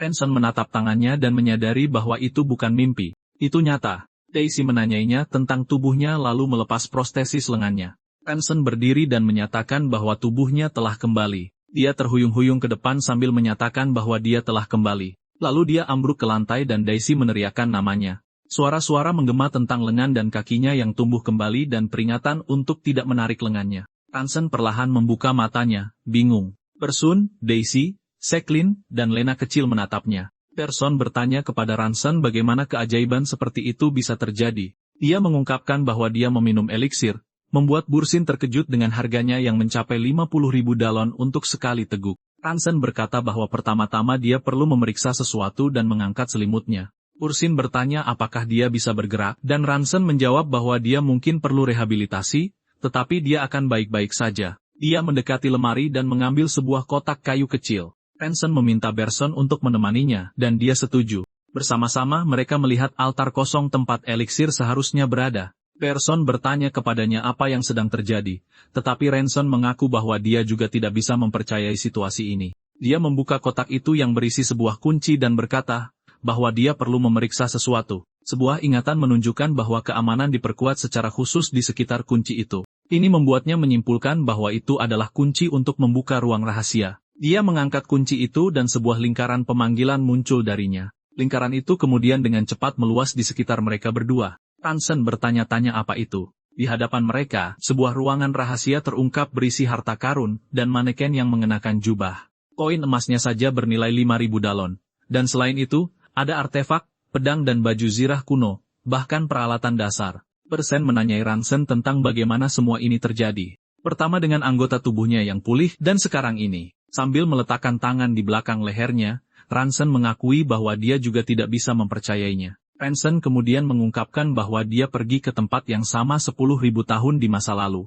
Wahyu itu membuat Burson benar-benar terkejut dengan apa yang didengarnya. Lalu dia menyadari bahwa semuanya nyata. Ranson bertanya-tanya apakah kekuatan artefak itu tidak hanya sekali pakai dan apakah dia bisa kembali ke masa lalu berulang kali. Dia memanggil Bersun dan menyatakan bahwa ada sesuatu yang perlu dia lakukan terlebih dahulu. Di tempat lain, Delcasio tersenyum puas. Dia meregangkan tubuh di tempat tidur dikelilingi oleh mayat di lantai dan berkomentar bahwa inilah artinya hidup. Dia memanggil nama Ransen dan bertanya apakah mereka harus pergi menemui sampah itu. Saat dia membuka pintu, dia berhadapan langsung dengan Ransen dan bertanya ada apa. Nagi bertanya apakah Ransen datang untuk menyapanya, tetapi kemudian dia memperhatikan lengan dan kaki Ransen dan menanyainya. Nagi memerintahkan anak buahnya untuk segera memberitahu Tuan bahwa Ransen telah memulihkan intinya. Ransen menghunus pedangnya sebagai tanggapan dan menerjang maju dengan tebasan cepat. Serangan itu mengejutkan salah satu anak buah Nagi. Serangan itu mengenainya tepat di dada dan pria lainnya terkena serangan yang sama. Nagi menatapnya, tidak bisa mengerti bagaimana itu mungkin terjadi. Ransen mempererat cengkeramannya dan menyerbu ke arah Nagi. Dia berlari melintasi aula, siap menyerang. Nagi menghunus pedangnya untuk membela diri, lalu dia menangkis serangan Ransen. Sambil tersenyum, dia bertanya apakah Ransen berniat bertarung menggunakan benang aura alih-alih pedang penuh. Nagi menyadari bahwa inti Ransen belum pulih sepenuhnya. Ransen mencengkeram pedangnya dengan kuat. Dia hanya bertanya, jadi kenapa? Lalu Ransen bersiap untuk menyerang lagi. Nagi mengambil posisi bertarung, menyatakan bahwa dia berbeda dari 3 tahun yang lalu dan bahwa dia sekarang adalah bangsawan kelas E. Dia membanggakan fisiknya yang unggul dan kemampuan regenerasi abadinya. Dia akan menjadi lawan yang sepadan bahkan untuk seorang ahli pedang. Serangan Ransen melonjak ke arah Nagi. Dia terkena serangan itu secara langsung, dan kepala Nagi terpenggal dari tubuhnya oleh tebasan pedang. Tubuh tanpa kepala itu kemudian larut menjadi partikel di hadapan Ransen. Ia berlutut dan menyatakan bahwa intinya telah pulih, tetapi dia masih perlu mengumpulkan auranya lagi. Di lain waktu, Daisy bertanya kepadanya apakah dia benar-benar kembali ke masa lalu dan meminum eliksir itu. Ransen membenarkannya dan menjelaskan bahwa dia menggunakan harta karun keluarga kerajaan Van Roa untuk kembali ke masa lalu. Putranya kemudian bertanya apakah dia bisa kembali lagi, tetapi Ransen mengatakan dia tidak tahu karena benda itu tidak lagi menunjukkan reaksi apapun. Seorang wanita bernama Semalan mengungkapkan keraguannya, menyarankan bahwa mungkin artefak dari zaman sihir bisa memungkinkannya. Ransen merenungkan apakah sesuatu yang begitu kecil benar-benar bisa mengandung kekuatan ilahi, tidak peduli seberapa kuno teknologinya. Daisy menyela, mempertanyakan eliksir yang ditemukan 200 tahun yang lalu karena dia meminumnya 10.000 tahun yang lalu. Dia kemudian menyadari sesuatu dan berseru bahwa Daisy benar, membuatnya bingung. Ransen ingat bahwa dia hanya meminum setengah dari eliksir sebelum kembali. Dia bertanya kepada Berson apakah ada catatan bahwa hanya setengah dari eliksir yang ditemukan, tetapi Berson belum pernah mendengar tentang jumlahnya. Sambil mengangkat tangan, Ransen menyimpulkan bahwa kalau begitu, tidak mungkin untuk mengetahuinya. Mereka bertanya-tanya apakah eliksir yang utuh awalnya ditemukan, atau apakah sejarah diubah karena Ransen meminum setengahnya. Cimolon kemudian memperingatkannya bahwa jika dia bisa kembali ke masa lalu lagi, apa yang dilakukannya di sana bisa mengubah seluruh dunia. Ransen ditanya apa yang ingin dia capai jika dia bisa mengubah masa lalu. Dia merenung sejenak tentang tujuannya. Tujuan pertamanya adalah balas dendam karena kehilangan orang tua dan saudara-saudaranya dalam semalam. Dan tugasnya sebagai anggota terakhir keluarga kerajaan Van Roa adalah membangun kembali kerajaan. Tetapi Ransen menyatakan bahwa untuk melakukan itu, dia harus membunuh Consius terlebih dahulu. Dia ingat ketika dia percaya bahwa keselamatan keluarganya akan terjamin jika dia menjadi bawahan penguasa Kushan. Tetapi dia menyadari bahwa kebahagiaan yang diperoleh melalui tangan orang lain tidak akan kokoh. Semalan memperingatkannya bahwa Consius kuat karena dia sudah menjadi ahli pedang dan sekarang telah mengambil darah sejati Del Cashew. Ransen mengatakan bahwa ini bukan pilihan dan bertanya-tanya bagaimana reaksi Sius ketika dia mengetahui betapa gilanya dia sekarang. Berkumpul di sekitar meja, dia menyatakan bahwa ini adalah pertarungan yang tak terhindarkan bagi semua orang. Dia kemudian memberitahu mereka bahwa laporan pajak yang harus diserahkan kepada Count Sayos jatuh tempo dalam 3 minggu. Ransen menyatakan dengan keyakinan bahwa mereka harus menyelesaikan masalah ini sebelum itu. Ransen berlatih sendirian dengan pedangnya di arena yang hancur. Dia mengingat ilmu pedang yang digunakan oleh para anggota kultus 10.000 tahun yang lalu. Itu adalah teknik yang gigih dan kokoh, memiliki energi tebasan. Salah satu anggota kultus mengejek kegunaan pedang aura dan menyebutnya pendekar pedang biasa-biasa saja yang tidak bisa membaca pikiran pedang. Tetapi Ransen merasa seolah-olah dia sedang bercakap-cakap dengan pedang itu sendiri, atau lebih tepatnya, seolah-olah dia telah menjadi pedang itu sendiri. Lalu dia membuka matanya dengan persepsi baru. Dia menggenggam senjata itu dan menyatakan bahwa dia sekarang mengerti. Ransen menyatakan bahwa itu jelas bukan aura. Daisy berlari ke arahnya, berteriak bahwa sesuatu yang mengerikan telah terjadi. Penyebutan nama Consius membuatnya waspada. Di aulanya, seorang pria memberitahu sang tuan bahwa keluarga Ransen telah diundang ke kastil dalam 3 hari. Del Cashew menyatakan bahwa dia telah menunggu lama para bangsawan dari kerajaan Van Roa, dan waktunya akhirnya tiba untuk menggunakan mereka sebagai korban. Ransen merenung bahwa hanya tersisa 3 minggu sebelum batas waktu pajak dan sekarang Sang Count tiba-tiba mengundang mereka. Bersin mengemukakan kemungkinan bahwa Sang Count telah mengetahui kematian Nagi, tetapi Ransen meragukannya, percaya bahwa dia akan menyalahkan para pemberontak. Timolan menyela mengatakan bahwa masalah sebenarnya adalah rencana mereka untuk membunuh Sang Count telah dirusak oleh undangan mendadak itu. Dia mengungkapkan bahwa satu-satunya kesempatan mereka adalah ketika Consius melakukan ritualnya, yang membangkitkan rasa ingin tahu Ransen. Timilon menjelaskan bahwa sejak apa yang terjadi pada saudaranya, Sang Count meninggalkan kastil sebulan sekali untuk melakukan ritual sendirian. Daisy menambahkan bahwa dia juga melihat anak buah Sias menculik anak-anak. Cimilon menyimpulkan dengan menyatakan bahwa desa-desa yang tidak dapat membayar pajak dimusnahkan dan semua orang, baik mayat maupun anak-anak, digunakan sebagai korban. Ransen bertanya mengapa dia mempersiapkan mayat dan persembahan hidup untuk merendahkan diri di hadapan makhluk yang bahkan tidak dia pahami. Dia meratapi betapa banyak hal yang berubah saat dia terkurung di rumah dengan anggota tubuhnya yang terluka. Ransom kemudian bertanya pada Cemilan bagaimana dia tahu semua ini. Dia hanya menjawab bahwa dia memiliki jaringan informasi. Dia menjadi gelisah, mempertanyakan bagaimana dia pergi sendirian ke kota yang begitu berbahaya. Cemilan hanya menegaskan kembali bahwa rencana mereka telah benar-benar hancur. Persin berkomentar bahwa Seth sudah berusia 20 tahun dan dewasa, tetapi Ransen membalas bahwa masih berbahaya baginya untuk berjalan sendirian di kota. Taisi kemudian memanggilnya kakak. Dia bertanya apakah dia benar-benar bisa mengalahkan Zeus. Sambil memegang pedangnya, Ransen menjawab dengan tegas bahwa dia harus. Dia kemudian meletakkan pedang itu di atas meja dan menyatakan bahwa dengan pedang itu, mereka memiliki kesempatan. Persin mengenalinya sebagai pedang raja, senjata yang ditempa dengan memurnikan baja perak surgawi dengan aura. Ransen mengangkatnya dan menyatakan bahwa makhluk-makhluk rusak seperti vampir tidak dapat menahan pedang ini. Milon mengatakan bahwa dia percaya padanya dan jika mereka gagal, mereka bisa mati bersama. Pernyataannya membuatnya tampak terkejut. Dia kemudian menutup matanya dan mengatakan bahwa dia hanya bercanda. Timolan menyimpulkan bahwa bagaimanapun juga, mereka perlu mencari cara lain untuk membunuh Councius. Ransen menyatakan bahwa itu berisiko, tetapi mungkin itu satu-satunya pilihan saat ini. Adegan beralih ke desa Rera, di mana beberapa anak berlari melintasi ladang. Salah satu anak laki-laki menunjukkan jamur besar yang ditemukannya, tetapi temannya mengklaim miliknya lebih besar lagi. Dengan bersemangat, salah satu dari mereka berlari pergi menyarankan agar mereka pulang untuk mengukur mana yang lebih besar. Desa itu tiba-tiba dilalap api besar. Ketakutan, para penduduk desa bertanya-tanya apa yang sedang terjadi. Seorang satria menyerang salah satu penduduk desa dengan pedangnya. Pria lain ditikam dari belakang oleh seorang prajurit. Sebuah mayat kemudian dilemparkan begitu saja ke atas gerobak. Para ksatria mengamati kehancuran yang telah mereka sebabkan. Mereka melihat anak-anak itu dan memerintahkan agar tidak ada yang boleh melarikan diri. Sekelompok prajurit mendekati anak-anak laki-laki itu. Anak-anak laki-laki itu mendapati diri mereka terkepung oleh para ksatria. Sebuah panah ditembakkan dengan kecepatan tinggi.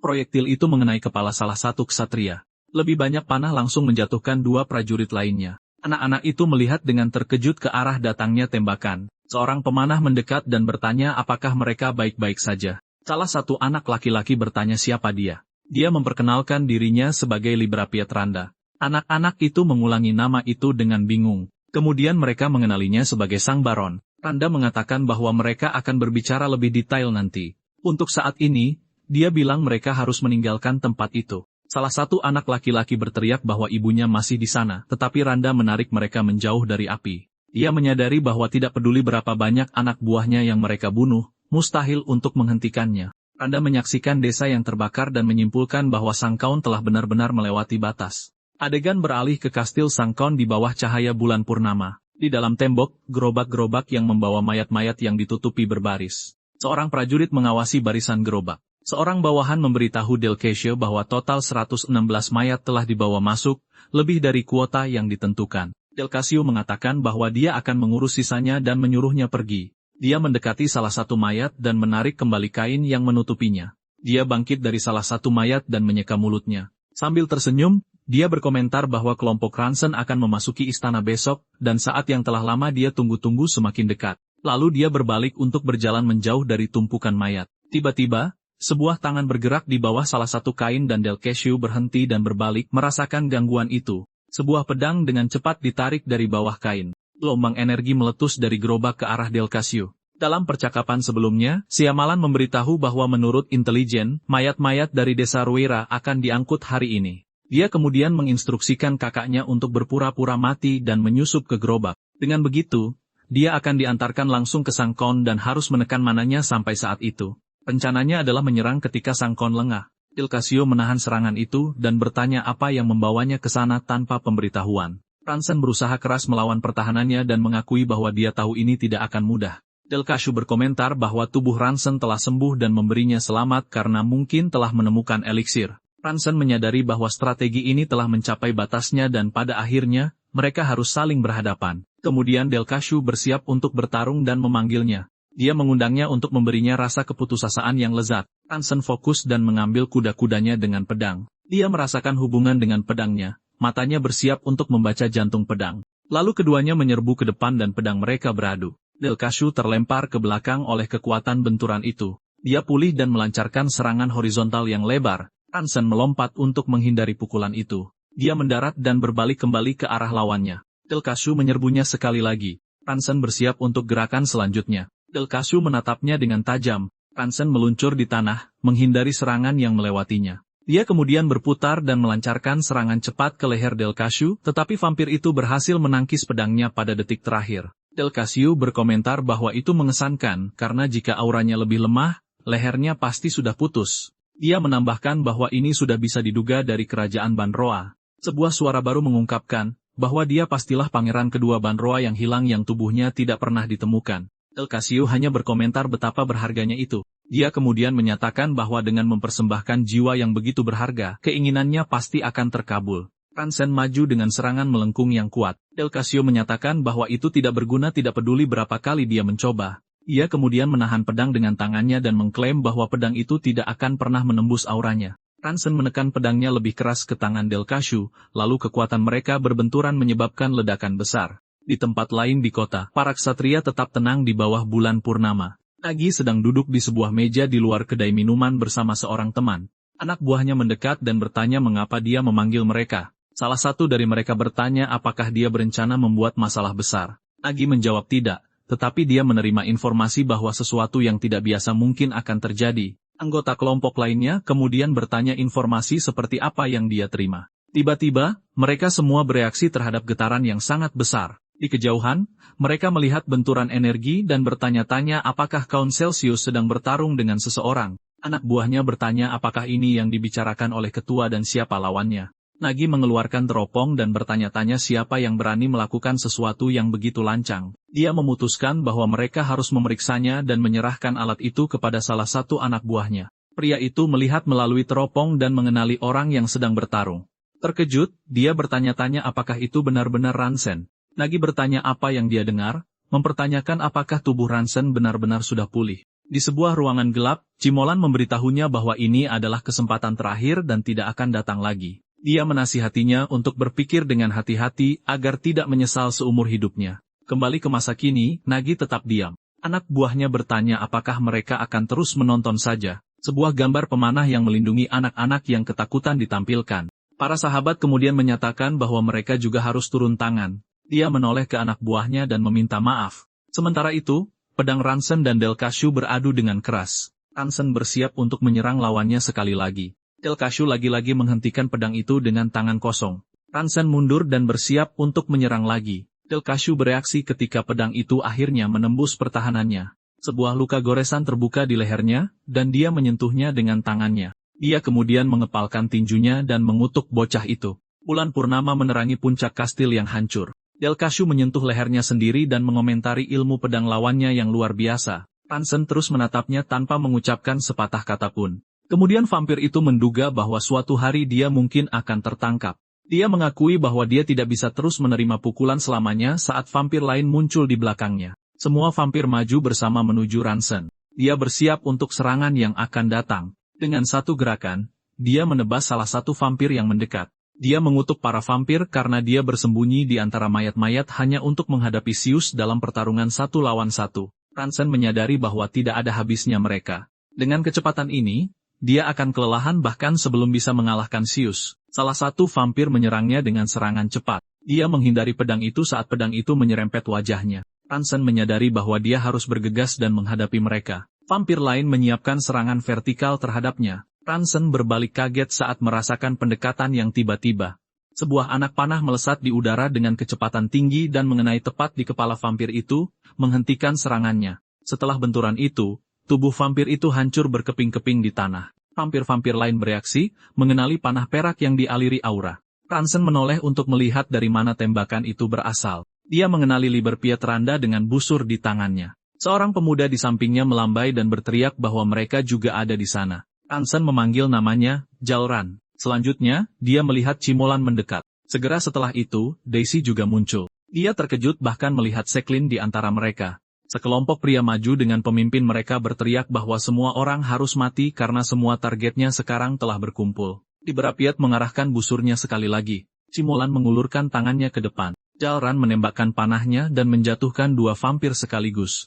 Daisy dan Seklin bertarung bersama, mempertahankan diri dari serangan musuh. Ransen bertanya mengapa mereka semua ada di sana. Khawatir mereka akan terluka. Daisy memarahinya karena mencoba melakukan semuanya sendirian, menyatakan bahwa semua orang ada di sini sekarang. Dia menyatakan bahwa ini adalah sesuatu yang harus mereka hadapi bersama. Jalran setuju dengan antusias. Dia kemudian memberitahu kakaknya untuk fokus hanya pada Count itu. Ransen bereaksi terhadap kata-kata temannya. Dia mengerti bahwa ini bukan lagi waktunya untuk memperlakukan mereka seperti anak-anak. Tatapannya menjadi fokus dan teguh untuk bertempur. Ransen mengangkat pedangnya dan menyatakan bahwa ada seorang bajingan yang harus dia hadapi. Delkashu bertanya apakah dia harus mulai dengan merobek lengannya. Lengan vampir itu berubah menjadi lebih besar dan menumbuhkan cakar yang tajam. Delkashu menyerang dengan lengannya yang berubah bentuk, tetapi Ransen menangkis pukulan itu dengan pedangnya. Dia kemudian membawa tangannya ke lehernya dan sebuah penghalang muncul, menangkis serangan vampir itu. Setelah ledakan itu, lengan Delkashu hancur total. Dia melihat bahunya sendiri, dan mempertanyakan apa yang baru saja terjadi. Ransen mengangkat kalung yang rusak dan berteriak bahwa itu adalah kalung perlindungan. Kalung yang ditemukannya di reruntuhan itu hancur berkeping-keping di tanah setelah memenuhi tujuannya. Delkashu menatapnya yang memberikan celah setelah serangan habis-habisannya. Ransen memanfaatkan momen itu untuk menggunakan kartu truf rahasianya. Dia menyatakan bahwa jantung pedang dan jantungnya menjadi satu. Kemudian dia menyerbu ke depan untuk melancarkan serangan. Ransen melepaskan serangan kuat berbentuk angin puyuh. Seorang pria dengan wajah setengah tertutup menampakkan diri dan bertanya bagaimana mereka berani melakukan ini padanya. Kias. Dia kemudian berteriak bahwa Ransen yang akan mati dan melancarkan serangannya sendiri. Angin puyuh Ransen mulai mengalahkan serangan lawannya. Kias terkena serangan itu secara langsung. Sebuah retakan terbuka di area leher, tertebas oleh serangan terus-menerus. Melalui celah itu, Ransen bersiap untuk pukulan terakhir. Dia menerjang ke depan dengan tusukan yang langsung dan tepat. Serangan itu mengenai leher Sius secara langsung. Ransen tetap dalam posisinya, terengah-engah setelah gerakan terakhir. Ransen berdiri saat tubuh Sius roboh ke tanah. Kepala penguasa vampir itu menggelinding di tanah dalam kekalahan. Saat terjatuh, Sius bertanya apakah itu pedang jiwa. Pemuda itu menjelaskan bahwa dia hanya mencoba mencampurkan kunci pedang kuno dengan pedang aura. Dia lalu bertanya-tanya apakah itu benar-benar pedang jiwa, simbol seorang Grandmaster. Tiba-tiba, salah satu vampir yang tersisa mencengkeram dadanya dan berteriak. Aizi dan Jolren menyaksikan vampir-vampir lain tumbang satu persatu. Anak buah Nagi bertanya-tanya apakah mereka mati karena syok dan apa yang sedang terjadi. Tubuh Sias hancur saat Ransen menyadari bahwa dia benar-benar telah membunuhnya. Pemanah itu memanggilnya dengan sebutan Tuan Ransen. Librapiet kemudian memastikan bahwa dia benar-benar telah membunuh Sias. Librapiet menjelaskan bahwa menurut catatan, vampir yang kehilangan leluhurnya akan kehilangan akal selama 1 atau 2 hari. Ransen bertanya apakah mereka akan pulih dalam beberapa hari, dan pemanah itu memastikan bahwa sekarang adalah kesempatan sempurna untuk melenyapkan sisanya. Dia lalu meminta izin untuk membasmi semua bajingan itu sebelum malam berakhir. Sambil tersenyum, Ransen menjawab bahwa merekalah yang seharusnya meminta izin padanya. Librapiet membungkuk dan berterima kasih padanya, mengatakan bahwa berkat dia, mereka telah membalaskan dendam rekan-rekan mereka.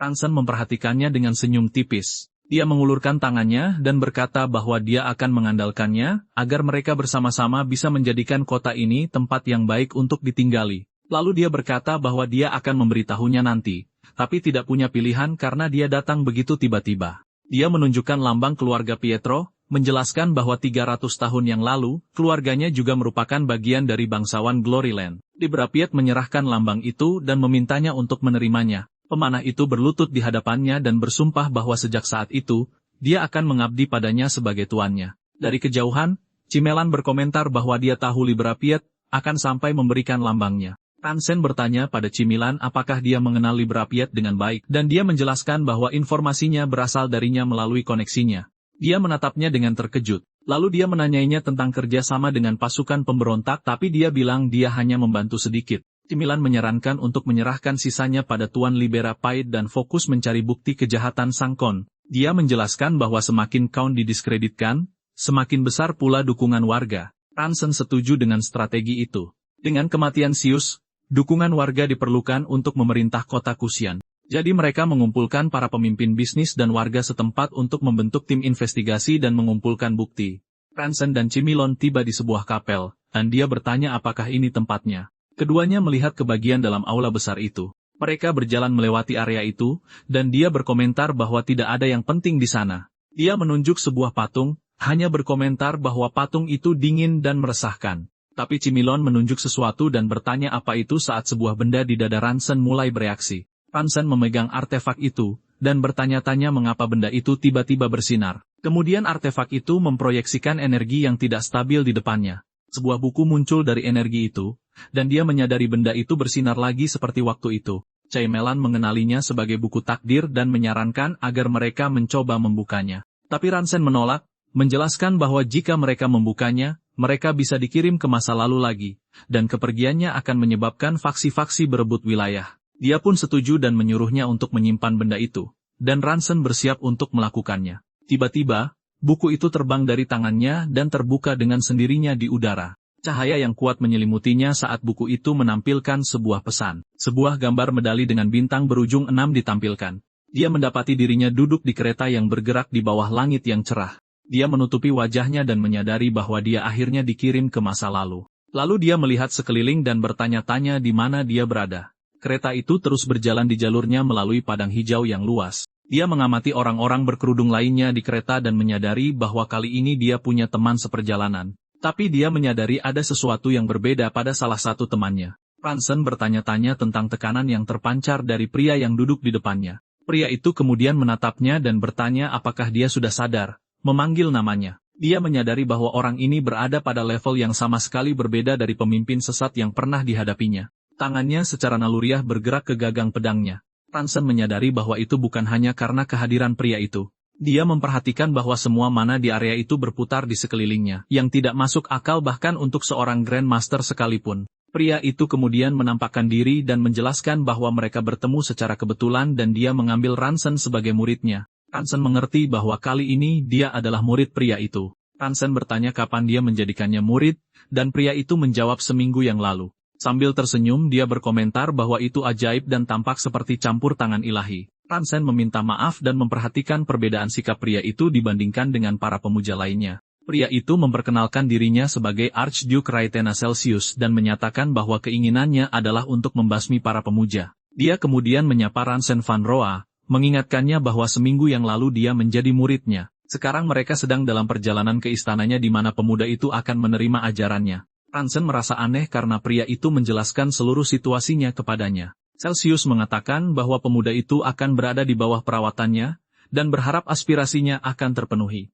Sebuah kesadaran tiba-tiba muncul di benak Ransen dan Celsius bertanya apakah dia sudah mengungkap kebenarannya. Ransen bertanya-tanya apa yang sedang terjadi di dunia. Dia merasa kebaikan Celsius aneh mengingat pria itu melihatnya sebagai anomali dan bertanya-tanya apakah dia mengetahui sesuatu. Ransen kemudian menjawab bahwa baginya juga merupakan suatu kehormatan untuk bergabung dengan sang guru. Dia bertanya apakah pria itu benar-benar tidak masalah dengan situasinya, karena dia bahkan tidak tahu siapa dirinya. Celsius setuju bahwa itu benar, dan mengatakan bahwa karena alasan itu, perasaan yang dimilikinya sekarang sangat menarik. Tetapi dia menyatakan bahwa satu hal yang pasti tentang peristiwa yang sedang terjadi ketika digabungkan dengan tujuannya sendiri. Dia menyimpulkan bahwa peristiwa itu mungkin adalah sesuatu yang telah disetujuinya sejak lama, dan Ransen bereaksi tanpa mengerti. Celsius mengakui bahwa, tepatnya, dia juga tidak tahu, dan itu hanyalah perasaan yang dimilikinya. Ransen mempertanyakan apa maksudnya dengan itu hanya perasaan. Celsius kemudian meletakkan tangannya di bahu Ransen. Situasi menjadi semakin membingungkan bagi Ransen saat kereta terus berjalan. Mereka mendekati sebuah gerbang besar. Kereta itu akhirnya tiba di kota baja berpijar. Ransen mengamati bahwa entah bagaimana dia berakhir di sana. Celsius kemudian memperkenalkan tempat itu sebagai kota para ksatria tempat dia tinggal, Glowing Steel. Celsius menjelaskan bahwa meskipun dia adalah Archduke, dia mempercayakan sebagian besar pemerintahan kepada bawahannya untuk mengajar generasi sarjana berikutnya. Sepanjang jalan, dia secara halus mengajari Ransen tentang pengetahuan umum dan etiket di era kuno itu. Berkat dia, Ransen dapat secara bertahap beradaptasi dengan kehidupan di sana. Dia tidak tahu cara untuk pulang, jadi dia tidak punya pilihan selain fokus pada masa kini. Teknologi dan ilmu pedang di tempat itu lebih maju, jadi dia harus memastikan mendapatkan sesuatu dari sini. Sama seperti terakhir kali, Celsius memberitahunya bahwa di istana yang mereka tuju, dia punya murid lain. Dia menggambarkannya sebagai pemuda yang tulus dan adil yang akan segera ditemui Ransen. Mereka akhirnya tiba di istana yang megah. Setibanya di sana, Ransen dan seorang wanita berambut pirang terkejut saat melihat satu sama lain. Celsius berdiri di antara keduanya dan bertanya apakah mereka saling kenal. Iodine Serum menjawab bahwa mereka saling kenal dan mengingatkan gurunya bahwa dia adalah pria yang menolongnya di kapel pemuja sekitar setahun yang lalu.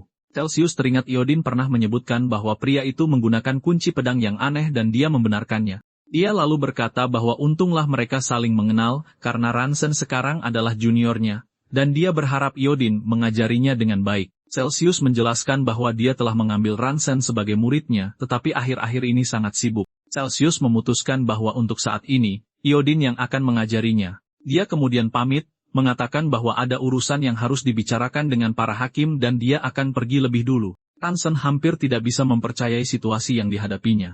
Wanita berambut pirang itu menatapnya, terkejut bertemu dengannya lagi sebagai murid Archduke. Dia berbalik untuk menyapanya, tetapi wanita itu memotongnya dan bertanya apa yang sedang dia lakukan. Dia kemudian meletakkan tangannya di pinggul dan bertanya apakah itu cara yang pantas untuk menyapa seorang senior. Dia menyadari bahwa wanita itu sudah menunjukkan posisinya melalui hierarki. Iodin Serum memberitahunya bahwa terlepas dari kehidupannya sampai sekarang, dia sekarang adalah salah satu dari 2 murid sang guru, bersama dengannya. Dia bertanya apakah dia salah, dan Ransen setuju bahwa dia benar. Dia menginstruksikannya untuk selalu menjaga tindakannya agar tidak mempermalukan sang guru. Menurutnya wanita itu sangat tegas karena menuntutnya untuk selalu menjaga penampilan yang rapi dan perilaku yang pantas. Dia menunjuk ke sepatu botnya dan bertanya, kapan terakhir kali dia menyemirnya. Selanjutnya, dia menunjukkan bahwa jubahnya miring. Dan akhirnya, dia bertanya ada apa dengan rambutnya. Dia memarahinya, mengatakan bahwa dengan penampilan seperti itu,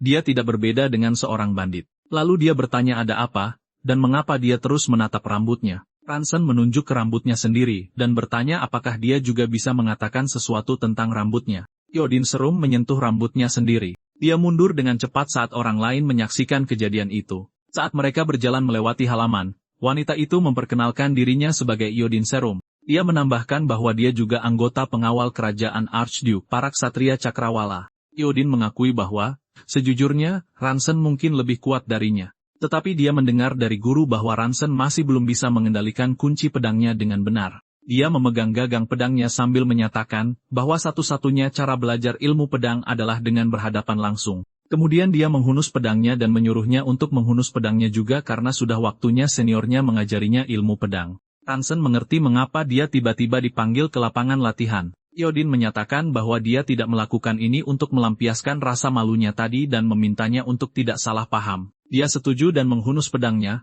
mengatakan bahwa tidak perlu ada kata-kata di hadapan pedang. Iodin Serum menjelaskan bahwa karena mereka tidak bisa memanipulasi mana, mereka fokus pada roh pedang. Dia menyatakan bahwa roh pedang memiliki satu kehendak. Lalu Iodin menunjukkan kehendak itu dengan menyerang ke depan. Ransen mengamati gerakannya dengan saksama. Dalam bentrokan itu, bilah pedang keduanya beradu dengan kuat. Dia berhasil menangkis serangan instrukturnya. Dia kemudian mengungkapkan bahwa mana hanya berkumpul sesuai dengan kehendak itu. Dia kemudian mengerti bahwa ini adalah sesuatu yang sama sekali baru. Iodin berkomentar bahwa konstitusi yang secara langsung mengontrol mana akan menguntungkan, tetapi dia mengingatkannya bahwa penguasaan adalah pilar dan mana adalah atap. Membangun fondasi yang kuat adalah hal yang paling penting. Iodin kemudian memintanya untuk mencoba membangkitkan aura pedangnya. Ransen berkonsentrasi, dan sebuah kekuatan mulai terbentuk di sekitar bilah pedangnya. Ransen akhirnya berhasil dan berkata bahwa dia mengerti. Iodin Serum mengamati bilah pedangnya dengan saksama. Kemudian dia berbalik dan menawarkan pedangnya sendiri kepada pemuda itu. Iodin memintanya untuk mencoba membangkitkan aura dengan pedangnya juga. Dia mempersiapkan diri untuk tantangan baru itu. Tetapi Ransen bertanya-tanya apa yang terjadi dengan bilah itu. Dia heran mengapa pedang itu berperilaku seperti itu. Iodin kemudian menyatakan bahwa itu seperti yang dia duga. Instruktur menjelaskan bahwa aura pedang adalah manifestasi dari kekuatan spiritual bilah, dan pedang yang lebih baik memiliki kekuatan spiritual yang lebih kuat. Itulah sebabnya dia berhasil tadi. Dia mengklasifikasikannya sebagai spesialis tingkat rendah, nyaris di tingkat pengantar, yang membuatnya terkejut. Iodin mengungkapkan bahwa level ini adalah tahap membaca pedang, mengayunkannya di sepanjang jalur yang ditunjukkannya. Langkah pertama Ransen adalah mengembangkan kemampuan untuk melepaskan aura dengan pedang apapun. Dia kemudian menyatakan bahwa akan ada sesi latihan khusus malam itu. Setelah latihan, Ransen terbaring kelelahan di tengah halaman. Iodin memanggil namanya saat dia berbalik di tanah. Dia kemudian bertanya apakah tanah itu seharusnya menjadi tempat tidurnya. Instruktur memperingatkannya untuk tidak mempermalukan reputasi gurunya, dan untuk berhati-hati. Iodin bertanya mengapa dia mengenakan pakaian yang sama seperti kemarin, dan Ransen menjawab bahwa dia tidak tidur. Dia kemudian berdiri dan menggenggam pedangnya dengan tekad. Sebuah energi mulai menyelimuti bilah pedangnya. Ransen melancarkan tebasan kuat ke udara. Instrukturnya menyaksikan dengan sangat terkejut akan pencapaian itu. Dia menjelaskan bahwa dia berlatih sepanjang malam, itulah sebabnya dia berhasil melakukan sesuatu yang sebelumnya tidak bisa dia lakukan. Iodin membalas bahwa bahkan bakat paling cemerlang pun tidak bisa mencapai itu dalam waktu kurang dari seminggu. Meskipun begitu, dia memberi selamat padanya dan mengatakan mereka bisa melanjutkan ke tahap selanjutnya. Ransen memintanya untuk melanjutkan latihan.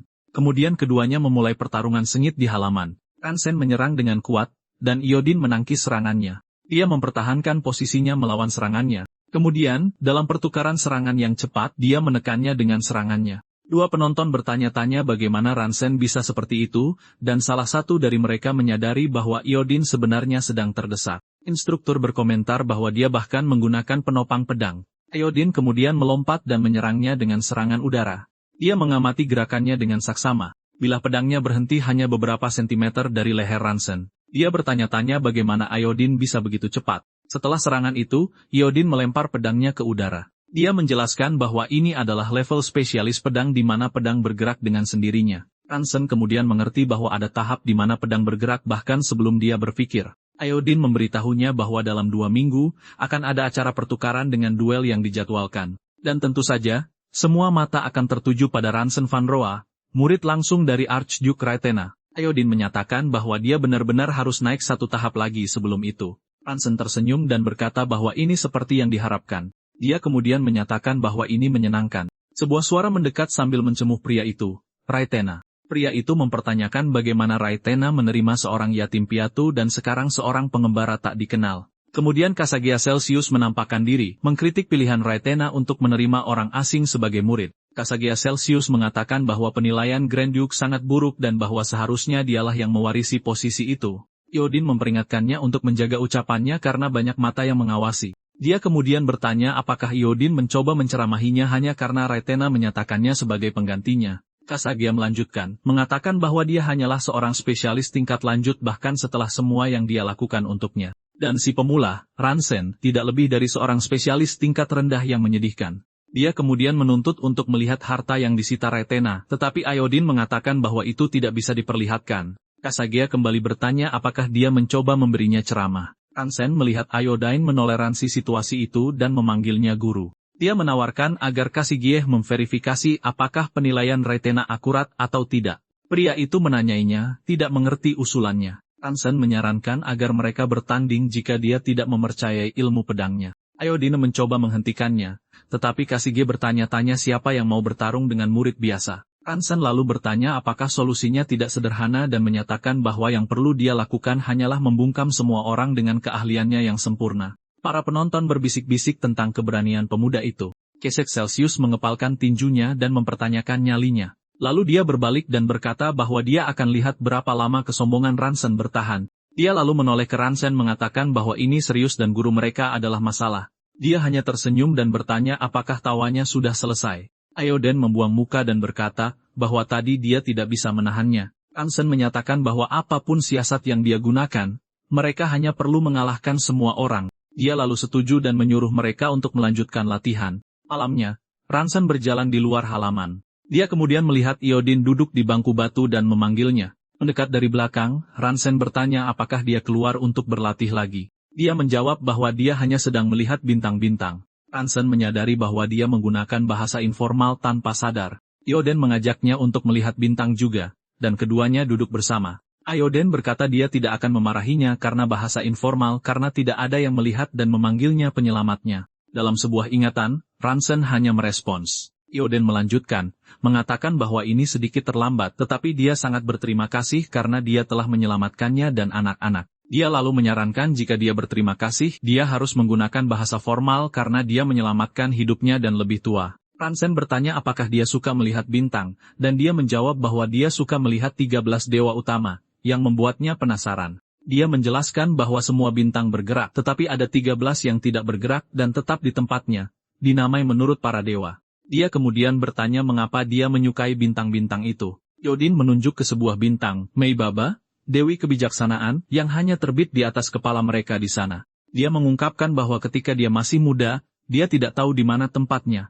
Tetapi ketika dia melihat bintang itu, dia menyadari di mana dia seharusnya berada. Dan itulah mengapa dia suka melihat 13 dewa utama. Lalu Iodine berdiri untuk pergi, mengatakan bahwa dia perlu menyiapkan ceramah, tetapi Ransen mengingatkannya bahwa dia sudah menyelesaikannya. Dia menggodanya, mengatakan bahwa dia hanya lari karena malu. Fajar menyingsing di aula besar. Ioden dan Ransen berjalan bersama menyusuri koridor. Sebelum membuka pintu, Ioden bertanya apakah dia siap. Dengan senyum percaya diri, Ransen hanya menjawab ya. Mereka kemudian melangkah keluar ke halaman luas di mana banyak prajurit lain menunggu mereka. Ransen terkejut dengan jumlah orang yang sangat banyak. Sekelompok pria bertanya apakah dia adalah murid langsung Sang Grand Duke, dan salah satu dari mereka berkata mereka akan segera mengetahuinya. Dia kemudian menyadari bahwa semua orang tampak ingin mencabik-cabiknya. Ransen mengerti bahwa banyak sekali orang menginginkan posisi itu, jadi mereka tidak akan memandangnya dengan baik.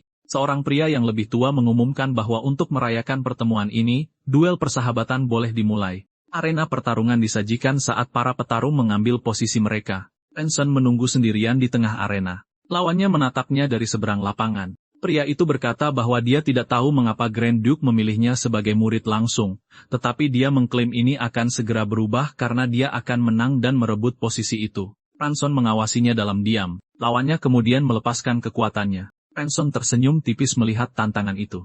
Lalu dia menggenggam pedangnya dan berkata bahwa dia boleh maju kapan saja. Dia menyerang dengan kecepatan tinggi ke arah lawannya. Kedua pedang beradu dengan kekuatan luar biasa. Pria itu terkejut dengan kekuatan Ransen yang luar biasa. Ransen kemudian mematahkan pedang lawannya dan bersiap untuk serangan terakhir.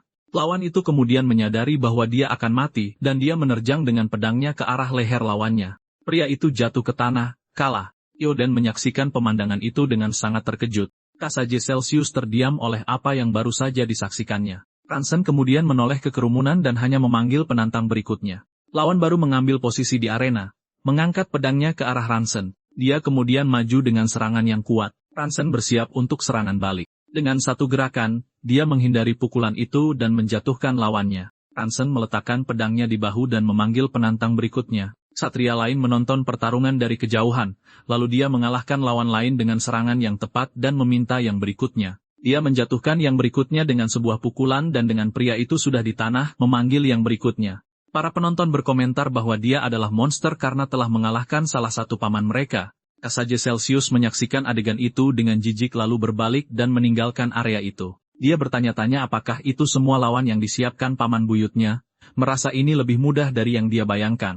Lawan terakhir mendekat dan Ransen bertanya apakah dia adalah rekan latihan terakhir. Sosok misterius itu mengumumkan, "Aku datang," dan menyerbu untuk menyerang.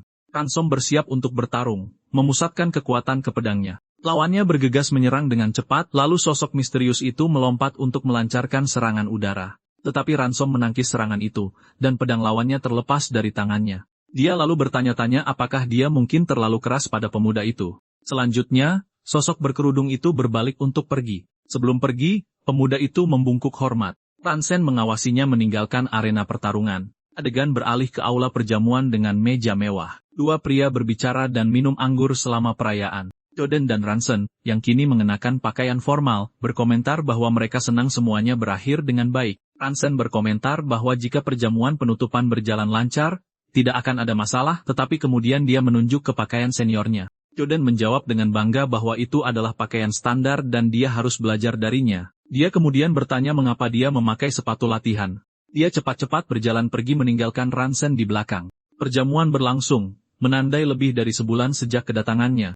Dia teringat buku takdir yang membawanya ke masa itu dan berharap sesuatu akan terjadi. Pikirannya terganggu ketika sebuah suara memanggilnya Tuan Ransen. Pemuda yang dia lawan sebelumnya mendekat dan memperkenalkan dirinya lagi sebagai Milo Hayasen. Ransen mengenalinya sebagai lawan terakhirnya dari arena. Milo Hayasen tiba-tiba membungkuk dan menyatakan kekagumannya, membuat Ransen terkejut. Dia menjelaskan bahwa dia terpikat oleh sikap percaya diri Ransen dan merupakan suatu kehormatan untuk melawannya. Ransen menggaruk bagian belakang lehernya saat menerima pujian berlebihan dari pemuda itu. Milo mengungkapkan bahwa dia juga memiliki konstitusi yang unik. Dia kemudian melepas topinya, dan menunjukkan dirinya sebagai setengah elf. Ransen menyadari bahwa elf benar-benar ada. Milo menjelaskan bahwa orang biasa berkomunikasi dengan roh pedang. Tetapi mimpinya adalah menjadi seperti Ransen, seseorang yang bisa menggunakan roh pedang dan elemental. Ransen merasa sedikit bersalah karena tidak memiliki konstitusi yang unik. Setengah elf muda itu mengingatkannya pada anak-anaknya sendiri, jadi dia tidak tega mengatakan apa-apa. Ransen lalu menyemangatinya, mengatakan bahwa dia akan berhasil jika berusaha cukup keras. Milo bercerita bahwa setelah prosedur populer, menjadi lebih mudah baginya untuk berkomunikasi dengan energi pedang. Ransen bertanya apakah sesuatu seperti doping menjadi populer akhir-akhir ini. Keduanya melanjutkan percakapan mereka di tengah aula. Tiba-tiba, Milo menunjuk ke arah jendela dan berkata bahwa ini sudah dimulai. Bulan psikedelik terbit di langit melalui jendela ruang perjamuan. Dia berkomentar bahwa itu muncul sebulan sekali dan sangat indah dilihat dari sana. Namun, Ransen mempertanyakan apakah itu benar-benar bisa dianggap indah. Bulan segitiga menggantung di langit malam. Tiba-tiba, sebuah teriakan menggema di seluruh ruang perjamuan. Salah satu tamu bertanya apa yang salah dengan temannya. Ransen menyaksikan pemandangan itu tanpa mengerti apa yang sedang terjadi. Orang-orang mulai berubah menjadi makhluk mengerikan. Dia lalu bertanya-tanya apakah ini ramalan dari kitab takdir. Milo tiba-tiba membungkuk kesakitan dan memanggil Tuan Ransen. Setengah peri muda itu mengatakan bahwa tubuhnya terasa aneh saat dia berubah. Ransen memanggil namanya, mengamati perubahan itu. Milo lalu bertanya-tanya apakah dia akan baik-baik saja seiring transformasi berlanjut. Ransen berlutut di depan makhluk itu dan meminta Milo untuk sadar. Binatang buas itu mengenalinya dan menggumamkan nama Ransen. Dia kemudian mengaku bahwa keinginannya adalah menjadi seorang satria. Ransen memperhatikannya dengan ekspresi sedih, tetapi seekor monster menyerbu untuk menyerang dan Milo menerjang makhluk itu untuk menghentikannya. Kemudian Ransen berbalik pada detik terakhir saat merasakan serangan itu. Makhluk itu menyerang, tetapi pukulannya ditangkis dan terlempar jauh. Kemudian makhluk itu menerjang Ransen. Dia kemudian bertanya mengapa ini terjadi, tetapi binatang buas itu menyerang lagi menghindari serangannya. Ransen sekali lagi bertanya-tanya mengapa ini terjadi.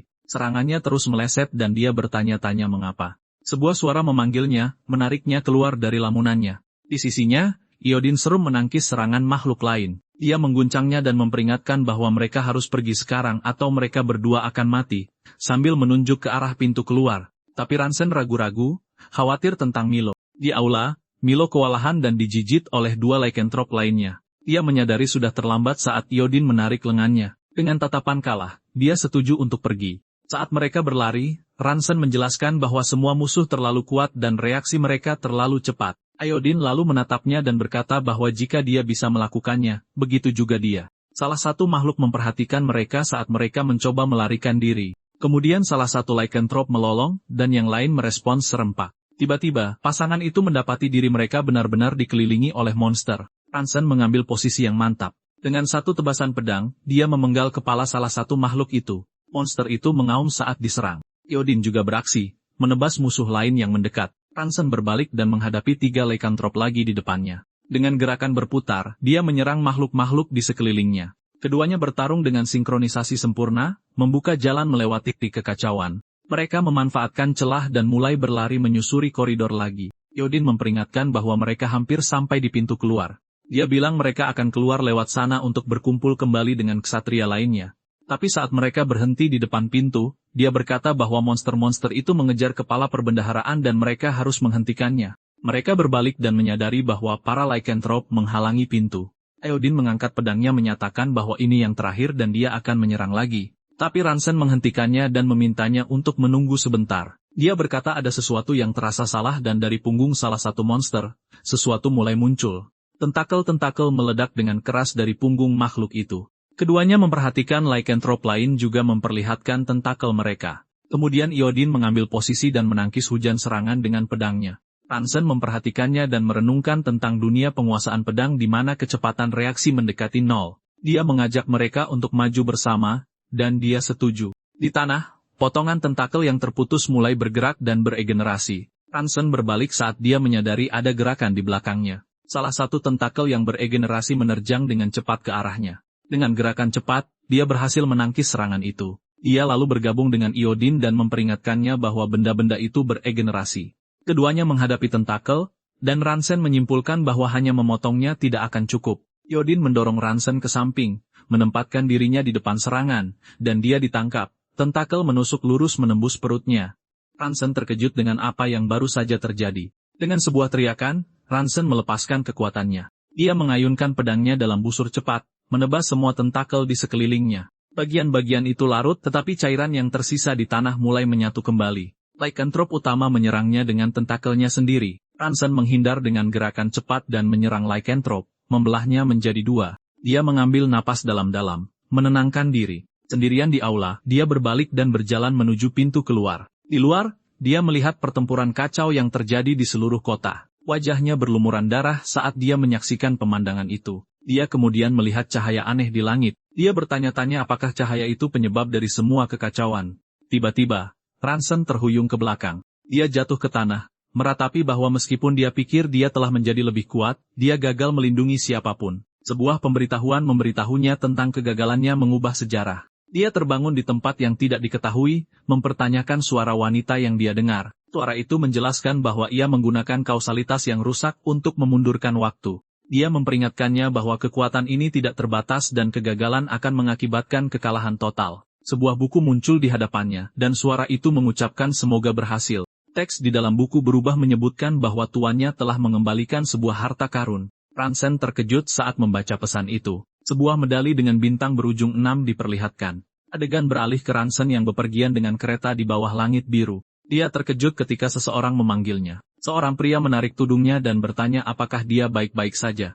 Pria itu adalah Bersen, yang menyebutkan telah menemukannya secara kebetulan dan menjadikannya muridnya. Ransen kemudian menyadari bahwa dia telah kembali ke awal segalanya. Ransen menoleh ke tuannya dan menyapanya. Dia kemudian bertanya piala perang apa yang dia bawa kembali di dalam peti. Berson mengungkapkan bahwa itu adalah peninggalan suci dari sekte tersebut. Setelah mendengar itu, Ransen menyadari hubungan yang mengerikan dengan peristiwa di masa depan. Dia mencoba memperingatkan tuannya bahwa sesuatu yang mengerikan terjadi karena peninggalan itu, tetapi Bersun memotongnya dengan ucapan cukup. Dia menyatakan bahwa dia tidak tahu apa yang terjadi, tetapi sepertinya itu adalah sesuatu yang harus diselesaikan oleh Ransen sendiri. Ransen bertanya apa maksudnya. Gurunya hanya menjawab bahwa dia tidak tahu, tapi dia minta maaf dan berterima kasih padanya. Dengan itu, Ransen mengerti bahwa dia harus menyelesaikan semuanya sendirian. Kemudian dia memutuskan untuk mengajukan permintaan lain kepada Bersun. Dia meminta gurunya untuk mengajarinya seni berpedang. Bersun tersenyum dan setuju bahwa memulai dengan cara itu bukanlah ide yang buruk. Keduanya mengambil posisi untuk berlatih, dengan pedang di tangan. Bersun mengangkat senjatanya dan menyatakan bahwa mulai saat itu, dia akan menunjukkan tujuan yang harus dikejarnya. Energi berkumpul di sekitar mata pedang Bersun. Dia kemudian menantangnya untuk menyerang dengan seluruh kekuatannya. Ransen menerima dan dengan pedangnya yang berenergi, mengumumkan serangannya. Dia menyerang maju dengan cepat. Kemudian dia melepaskan serangan yang menciptakan angin puyuh besar. Teknik itu melesat ke arah gurunya, tetapi Berson berdiri teguh menyaksikan serangan itu mendekat. Dia tersenyum dengan percaya diri. Mencengkeram pedang dengan kedua tangan, dia mempersiapkan diri. Dengan satu gerakan, pedangnya membelah serangan Ransen. Terkejut, Ransen berlutut dan bertanya apa itu tadi. Bersin mengungkapkan bahwa itu adalah ranah pedang sempurna. Aura baja. Dia menjelaskan bahwa seseorang harus memurnikan jiwa sampai menjadi satu dengan pedang. Ransen menatap gurunya, mengerti bahwa dia harus mencapai ranah itu.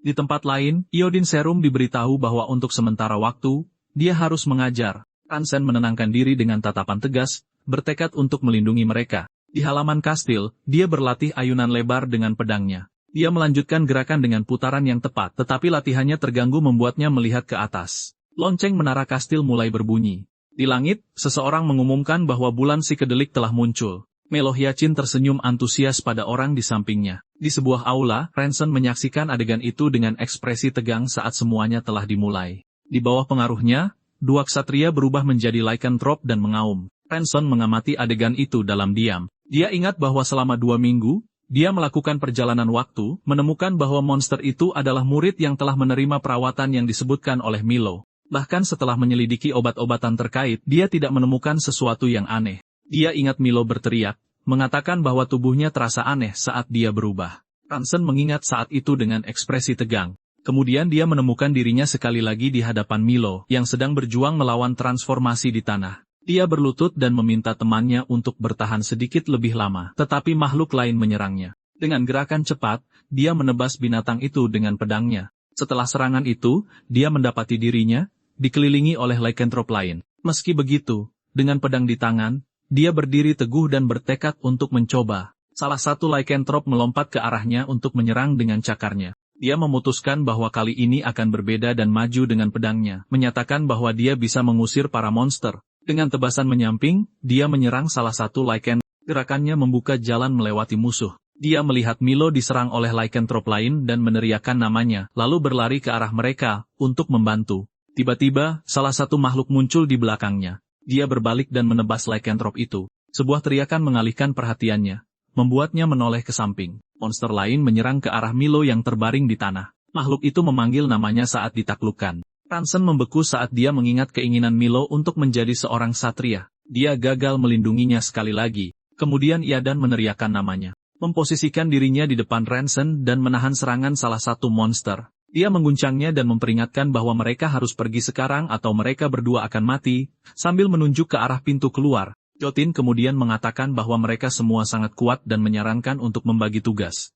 Dia mengusulkan untuk memotong leher sementara dia menangani Cakar, tetapi Ransen menyela dengan teriakan, menyuruhnya diam. Ransen berlutut di tanah, dan dia meneriakkan namanya lagi. Dia kemudian menyerang sendirian di sepanjang koridor menuju para lycanthrope. Dengan sebuah lompatan, dia menerjang makhluk-makhluk itu untuk menyerang mereka. Ransen berlutut di tanah, mempertahankan diri dari berbagai serangan. Adegan beralih ke langit malam yang berbintang. Di atap, Ransen bertanya pada Eoden apakah Tuan 13 sedang menonton, membuatnya bingung. Dia menoleh padanya dan bertanya bagaimana dia tahu tentang itu. Dia menjelaskan bahwa dia tahu karena dia sudah memberitahunya dan melihat Tuan 13 membantunya mengetahui di mana mereka berada. Ransen bertanya apakah dia berpikir untuk melindungi tempat itu sambil menatap langit. Eoden menegaskan bahwa di sanalah dia menerima semua yang dia miliki, tetapi bertanya mengapa dia melindunginya. Dia kemudian teringat kata-kata tentang tetap hidup dan melindungi. Dia menyebutkan ranah dukungan pedang, di mana senjata bergerak sendiri, dan Ransen bertanya apakah itu bergerak melawan kehendak pemiliknya.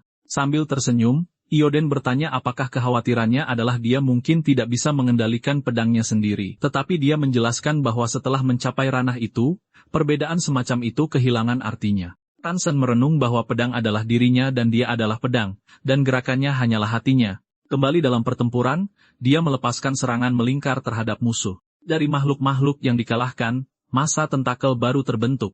Tentakel-tentakel itu melesat maju untuk menyerang Ransen. Dia maju menembus serangan-serangan itu, membuka jalan dengan pedangnya. Dia bersiap untuk serangan terakhir. Dengan satu gerakan, dia membelah makhluk itu menjadi dua. Eoden berlari ke arahnya dan bertanya apakah dia gila dan mencoba bunuh diri saat menyadari bahwa dia telah menyelamatkannya. Dia kemudian mengatakan jika dia punya napas untuk bicara, dia harus menggunakannya untuk mengayunkan pedangnya. Kemudian salah satu lycanthrope menyerang. Ransen mencegatnya dengan sabetan pedangnya. Dia menyadari bahwa dia menyelamatkan Eoden dan membunuh monster itu. Di tengah musuh yang tumbang, dia bertanya-tanya apakah dia akhirnya berhasil. Eoden kemudian memperingatkan bahwa para lycanthrope menuju keluar. Dia menariknya dan berkata bahwa mereka juga harus pergi. Di luar, Ransen melihat cahaya yang familiar di langit. Dia bertanya dengan tidak percaya apakah ini terjadi lagi. Sebuah pemberitahuan memberitahunya bahwa pengubahan sejarah telah gagal. Waktu berputar kembali sekali lagi, memakan kausalitas yang rusak. Di dalam buku tanggal berubah menunjukkan titik awal yang baru.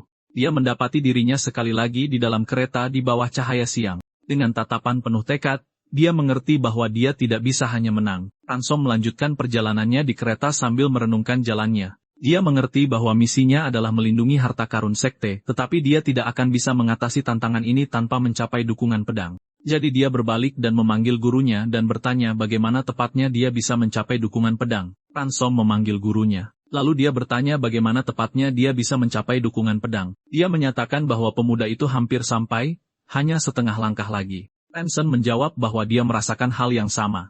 Dalam ingatan pertempuran, dia menyerang maju dengan pedangnya melawan seekor lycanthrope. Dia berusaha bergerak lebih cepat, tapi musuh menyerangnya dari belakang. Kebutuhan untuk membunuh lebih cepat menjadi jelas, dan dia menerjang ke depan dengan serangan cepat. Kembali ke masa kini, Ransen berkata bahwa tidak peduli bagaimana dia memanggil, pedang itu tidak bergerak. Duduk di sampingnya, Berson menyatakan bahwa memanggil tidak akan berhasil, dan pemuda itu memintanya untuk menjelaskan. Sang guru bertanya apakah dia memerintahkan jantungnya untuk berdetak atau perutnya untuk mencerna. Ransen menjawab bahwa dia tidak melakukannya. Lalu sang guru menjelaskan bahwa pedang tidak diperintah tetapi diterima. Dia mencerna kata-kata gurunya. Dukungan pedang berarti pedang menjadi bagian dari penggunanya, bukan dengan perintah, tetapi dengan kesatuan. Dan dukungan ini bukanlah tahap terpisah, tetapi hanya proses menjadi satu dengan senjata. Lalu dua orang mengangkatnya saat Bursin memerintahkannya untuk tidak menghunus pedangnya, dan Ransen bertanya apa yang harus dia lakukan. Gurunya menasihatinya untuk tidak menarik pedang, tetapi menunggu pedang itu menariknya. Ransen mulai protes, tetapi dia tahu tidak ada waktu. Di tempat lain di luar sebuah kastil besar, Eoden seru melihatnya dan bereaksi. Ransen mendekatinya dalam diam. Dia berkomentar bahwa Ransen masih sama seperti biasanya. Lalu dia tersenyum dan menyatakan bahwa melihatnya entah bagaimana menenangkannya. Yang lain, termasuk sang guru, mengamati interaksi di antara keduanya. Sang guru berkomentar bahwa Ransen menyadarinya lebih cepat dari yang diharapkan, dan Ransen mengangkat pedangnya ke udara. Dua penjaga bereaksi, mempertanyakan keberaniannya di depan Grand Duke, tetapi sebuah tangan terangkat untuk membungkam mereka. Bersun menyatakan bahwa pemuda itu akhirnya telah menyentuhnya. Dia telah mencapai ranah di mana pedang dan diri menjadi satu. Lalu gurunya bertanya apa keinginan sejati Ransen. Dia menyatakan bahwa keinginannya adalah untuk melindungi Ioden dan kota. Tatapannya mengeras dengan keyakinan. Ioden menatapnya dalam diam. Kemudian, di dalam aula perjamuan, Ransen, Ioden, dan Milo Hisin bersama dalam pakaian formal. Dia berterima kasih pada Ransen, mengatakan bahwa berkat dia bisa memakai sepatu yang layak ke perjamuan kelulusan. Dan dia mengaku bahwa dia hampir kabur di tengah jalan untuk menggantinya. Dia menjawab bahwa itu akan aneh baginya. Milo mengatakan bahwa untuk melindungi mereka berdua, lebih baik tetap berada di dekatnya. Yodin bertanya apa maksudnya, tetapi Ransen menjawab bahwa beberapa hal memang seperti itu. Setengah elf itu mengomentari sisi Yodin yang tak terduga ceroboh, dan dia bersikeras bahwa itu hanya sekali saja. Ransen tetap diam, tatapannya terfokus. Sebuah ramalan mengatakan bahwa jika kata-kata dalam buku takdir terhapus dan tuannya kembali ke masa lalu, hanya satu kesempatan yang akan tersisa. Tiba-tiba, lonceng berdentang dan sebuah retakan terbuka di langit. Ransen berbalik dan menyatakan bahwa kali ini mereka harus berhasil. Lalu para lycanthrope menyerbu aula menyerang mereka yang hadir. Yudin bertanya apa yang terjadi saat Milo berlutut. Ransen mencengkeram bahunya dan memintanya untuk mendengarkan baik-baik. Dia memerintahkannya untuk memimpin para ksatria dan mengevakuasi rekrutan yang sehat, tetapi dia protes mengatakan bahwa mereka perlu membunuh monster sebelum evakuasi apapun. Dia menyatakan bahwa dia akan menangani monster-monster itu, dan dia harus mengumpulkan pasukan setelah mundur. Ransen kemudian memerintahkannya untuk menemukan cahaya aneh di selatan kota, menyerangnya, dan melenyapkan sumbernya. Ioden bertanya apakah dia tahu sesuatu. Dia membenarkannya dan menyuruhnya pergi, memerintahkannya untuk mengalahkan siapapun yang mencoba menghentikannya tanpa ragu-ragu. Sementara itu, para lycanthrope terus berkumpul di aula. Ioden akhirnya menyetujui perintahnya. Lalu dia berlari keluar dari aula untuk menjalankan misinya. Ransen tetap berada di tengah kekacauan, memegangi salah satu lycanthrope. Di sampingnya, Milo mulai berubah menjadi lycanthrope, mengatakan bahwa tubuhnya terasa aneh. Ransen memintanya untuk bertahan sedikit lebih lama lagi. Dia berbalik menghadapi musuh yang mendekat dan memposisikan dirinya untuk melindungi Milo yang dikelilingi oleh lycanthrope lain. Sekawanan mungkin 300 lycanthrope menampakkan diri di hadapannya. Seekor makhluk menyerang dengan pukulan kuat, tetapi Ransen melangkah di antara cakar-cakarnya. Dia memutuskan bahwa jumlah musuh tidak penting selama pedangnya merespons di tangannya. Lalu dia melepaskan serangkaian serangan berkecepatan tinggi. Serangan itu mengenai beberapa lycanthrope pada saat yang sama. Ransen maju, menebas lawan lain di jalannya. Dan dia berjanji pada dirinya sendiri bahwa kali ini, dia tidak akan membiarkan satu musuh pun lolos. Dia meluncurkan dirinya dalam gerakan melengkung, pedangnya membelah udara. Seorang lycanthrope menerjangnya, tetapi reaksinya seketika. Tubuhnya bergerak bahkan sebelum dia menyadarinya. Dia mengerti bahwa bukan dia yang menggunakan pedang. Pedang itu membimbingnya, menuntunnya untuk menyerang monster lain. Jumlah informasi yang dikirimkan pedang kepadanya sangat banyak. Ini tidak ada bandingannya dengan sebelumnya saat dia menghabisi makhluk lain. Puluhan gerakan yang belum terjadi terbentang di depan matanya. Dan dia menyadari bahwa ini adalah ranah persepsi pedang. Lycanthrope yang tersisa menyerangnya dari semua sisi. Dia bersiap untuk serangan itu dan melepaskan rentetan serangan lain yang memenuhi seluruh aula. Tubuh-tubuh makhluk itu berjatuhan di sekelilingnya. Kali ini, dia berhasil membunuh semua lycanthrope sebelum mereka bisa melarikan diri. Melihat pembantaian itu, dia menyatakan bahwa semuanya sudah selesai. Milo meringkuk di tanah sekarang sudah sepenuhnya berubah. Ransen berlutut di sampingnya, memintanya untuk bertahan karena pasti ada cara untuk membalikannya. Tapi Milo menjawab bahwa itu tidak sesederhana itu. Ransen menyemangatinya untuk tidak mengatakan hal-hal lemah seperti itu, menyatakan bahwa para penyihir terampil di sana pasti akan menemukan jalan. Milo meminta maaf padanya dan mengatakan bahwa dia tahu yang sebenarnya.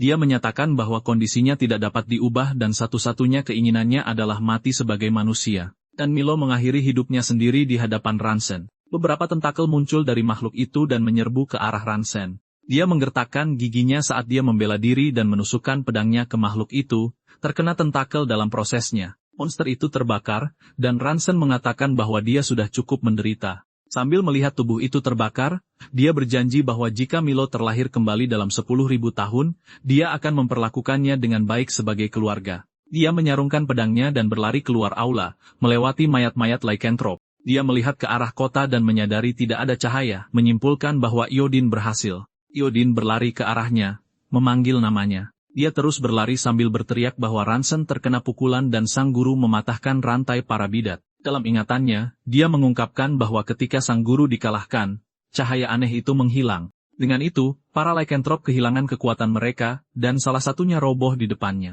Ransen tersenyum, cahaya bersinar di dadanya, dan mengatakan bahwa dia melakukannya dengan baik. Ya, dan tiba-tiba berhenti saat melihatnya larut menjadi partikel dan memanggilnya. Bulan purnama bersinar di langit malam. Di tempat lain, Ransen yang lebih muda berjalan melewati kota yang hancur. Dia mencengkeram dadanya dan menyesal karena tidak bisa mengatakan padanya bahwa dia melakukannya dengan baik. Ransen melihat sekeliling dan bertanya-tanya apakah ini pusat kota Kushan. Memperkirakan bahwa seminggu telah berlalu sejak kepergiannya. Dia mengamati kota dan berkomentar bahwa kota itu berantakan seperti yang diduga.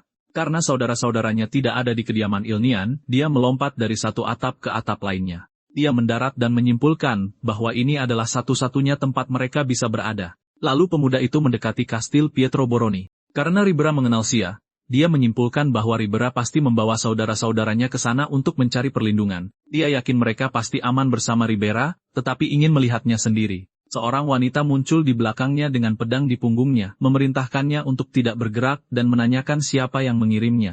Dia menyadari bahwa gerakan sekecil apapun akan melukainya dan mengakui bahwa wanita itu adalah spesialis tingkat tinggi. Tangannya menggenggam gagang pedangnya sendiri. Dengan gerakan cepat, dia berputar dan menangkis serangannya. Ransen mengenalinya sebagai Katrina dan wanita itu tergagap menyebut namanya. Dia bertanya dengan gembira apakah itu benar-benar dirinya dan pemuda itu mengonfirmasi bahwa sudah lama sejak mereka terakhir bertemu. Katrina tidak percaya, meminta untuk melihatnya lebih dekat dan dia berkomentar bahwa situasinya kacau. Dia bertanya kapan dia kembali dan Ransen menjelaskan bahwa Sia mengirim pesan 2 hari yang lalu tentang sebuah serangan. Lalu Katrina berbalik dan berteriak agar semua orang keluar. Jacqueline Ilnion mengumumkan bahwa kakaknya telah kembali. Daisy Ilnion dan Similan mendengar berita itu. Dan wanita muda itu mengulangi bahwa Ransen telah kembali. Daisy bereaksi dengan terkejut atas pengungkapan itu. Dari halaman, Ransen melambai kepada mereka di samping Katrina. Dia melihat kelompok yang berkumpul dan berkata bahwa sekarang akhirnya terasa nyata. Kemudian dia memeluk Jacqueline dan Daisy, mengatakan bahwa dia akhirnya pulang. Setelah berkumpul di sebuah ruangan, Ransen mengatakan bahwa kegembiraan reuni ini singkat dan dia akan langsung ke intinya. Semalan menjelaskan bahwa dalam seminggu sejak kematian Sius, Ashley telah melahap separuh kota Kushan. Ransen bertanya apakah yang dia maksud adalah Ashley, mantan pemimpin bandit dan bertanya-tanya bagaimana itu bisa terjadi. Dia melanjutkan, mengatakan bahwa mereka sendiri hampir dilahap oleh Ashley sebelum kedatangannya. Timilon menambahkan bahwa dia memberikan tekanan terang-terangan, dan Ransen bertanya tekanan seperti apa itu. Dia melipat tangannya dalam diam. Daisy kemudian mengungkapkan bahwa pria itu ingin menikahinya. Ransen bertanya-tanya apakah dia tidak salah dengar dan bertanya apa yang diinginkan Ashley. Simolan mulai menjelaskan bahwa sekitar 3 hari setelah kepergiannya, Ashley adalah yang pertama bertindak. Dia membawa pasukan teritorial, membentuk aliansi dengan keluarga yang tidak bermoral, dan bahkan menarik faksi netral ke pihaknya. Selain itu, dia merekrut prajurit merah dan dalam 7 hari mengambil alih setengah dari kelompok bersenjata di kota. Dan sekarang, dia bahkan telah menyewa persaudaraan kultus. Ransom hanya menjawab bahwa dia mengerti. Dia merenung bahwa banyak hal terjadi saat dia pergi, dan penundaan lebih lama lagi akan menjadi bencana. Daisy meminta kakaknya untuk tenang dulu, tetapi dia mengabaikannya. Dia kemudian menyatakan bahwa dia lebih terkendali dan rasional dari sebelumnya. Lalu dia bertanya di mana dia bisa berbicara mendalam dengan bajingan itu. Temilon memberitahunya bahwa keesokan harinya, akan ada pertemuan Dewan Kushan, dan Ashley akan hadir. Ransen menyatakan bahwa ini adalah kesempatan sempurna untuk membereskan Ashley dan semua sampah lainnya. Tapi dia menghentikannya dengan mengatakan bahwa dia tidak bisa melakukan itu, karena menjaga ketertiban umum sangat penting. Dia menekankan bahwa dia tahu kelompok bersenjata dalam skala tertentu adalah kebutuhan praktis. Kemudian dia mendorong sebuah buku di atas meja ke arahnya dan mengungkapkan bahwa itu adalah daftar target. Ransen membuka buku itu dan menganalisis isinya. Daftar itu menunjukkan nama-nama berwarna biru untuk faksi yang layak, hitam untuk sampah yang tidak bisa dimaafkan, dan merah untuk perantara. Dia memperhatikan bahwa bahkan yang ditandai merah hidup dari kegiatan ilegal. Tetapi Ceymelan bersikeras bahwa mereka membutuhkannya agar kota tetap berjalan. Melihat daftar itu, dia bertanya apakah Ashley juga ditandai dengan warna merah. Dia kemudian bertanya, apakah semua yang terdaftar akan berkumpul besok, dan Siamalan mengonfirmasi bahwa mereka akan berkumpul. Ranson berdiri, menutup buku itu, dan menyatakan bahwa dia akan menangani sisanya. Keesokan harinya, di bagian kota yang hancur, beberapa kelompok bersenjata berkumpul menunggu. Salah satu pria menunjuk ke arah kedatangan seseorang dan menyuruh yang lain untuk melihat. Ranson mendekat ditemani oleh Katrina dan Baron Duroa, dan seorang pria berkomentar bahwa dia ternyata masih hidup. Katrina Aegion dari keluarga Ilnion ada di sisinya, dan Baron Duroa, juga dari keluarga Ilnion, menemaninya. Ashley berbalik dan menyapa Tuan Ranson. Bandit itu mendekat, mengungkapkan kelegaannya bahwa dia datang dan bahwa dia selamat. Ashley bertanya mengapa Nona Daisy tidak datang, dan Ranson bertanya mengapa dia menanyakannya. Dia menjawab sambil tersenyum bahwa dia menyukai gadis-gadis dengan harga diri yang kuat. Ranson menatapnya dengan tatapan tajam. Ashley kemudian bertanya apakah dia mendengar tentang lamarannya dan memintanya untuk mempertimbangkannya dengan baik. Dia melanjutkan dengan mengatakan bahwa menjadi keluarga tidak akan buruk bagi Kon yang baru. Ranson mempertanyakan gelar Kon baru, dan Ashley mengonfirmasi bahwa dialah Kon yang baru, dan menyatakan tidak ada seorang pun di sana yang akan menyangkalnya. Ashley kemudian menyatakan bahwa bahkan Kon tidak akan bisa mengabaikan faksinya karena separuh kota ada di tangannya. Dia menyapa kerumunan bertanya apakah mereka mendengar bahwa beberapa orang menyebabkan masalah selama ketidakhadirannya.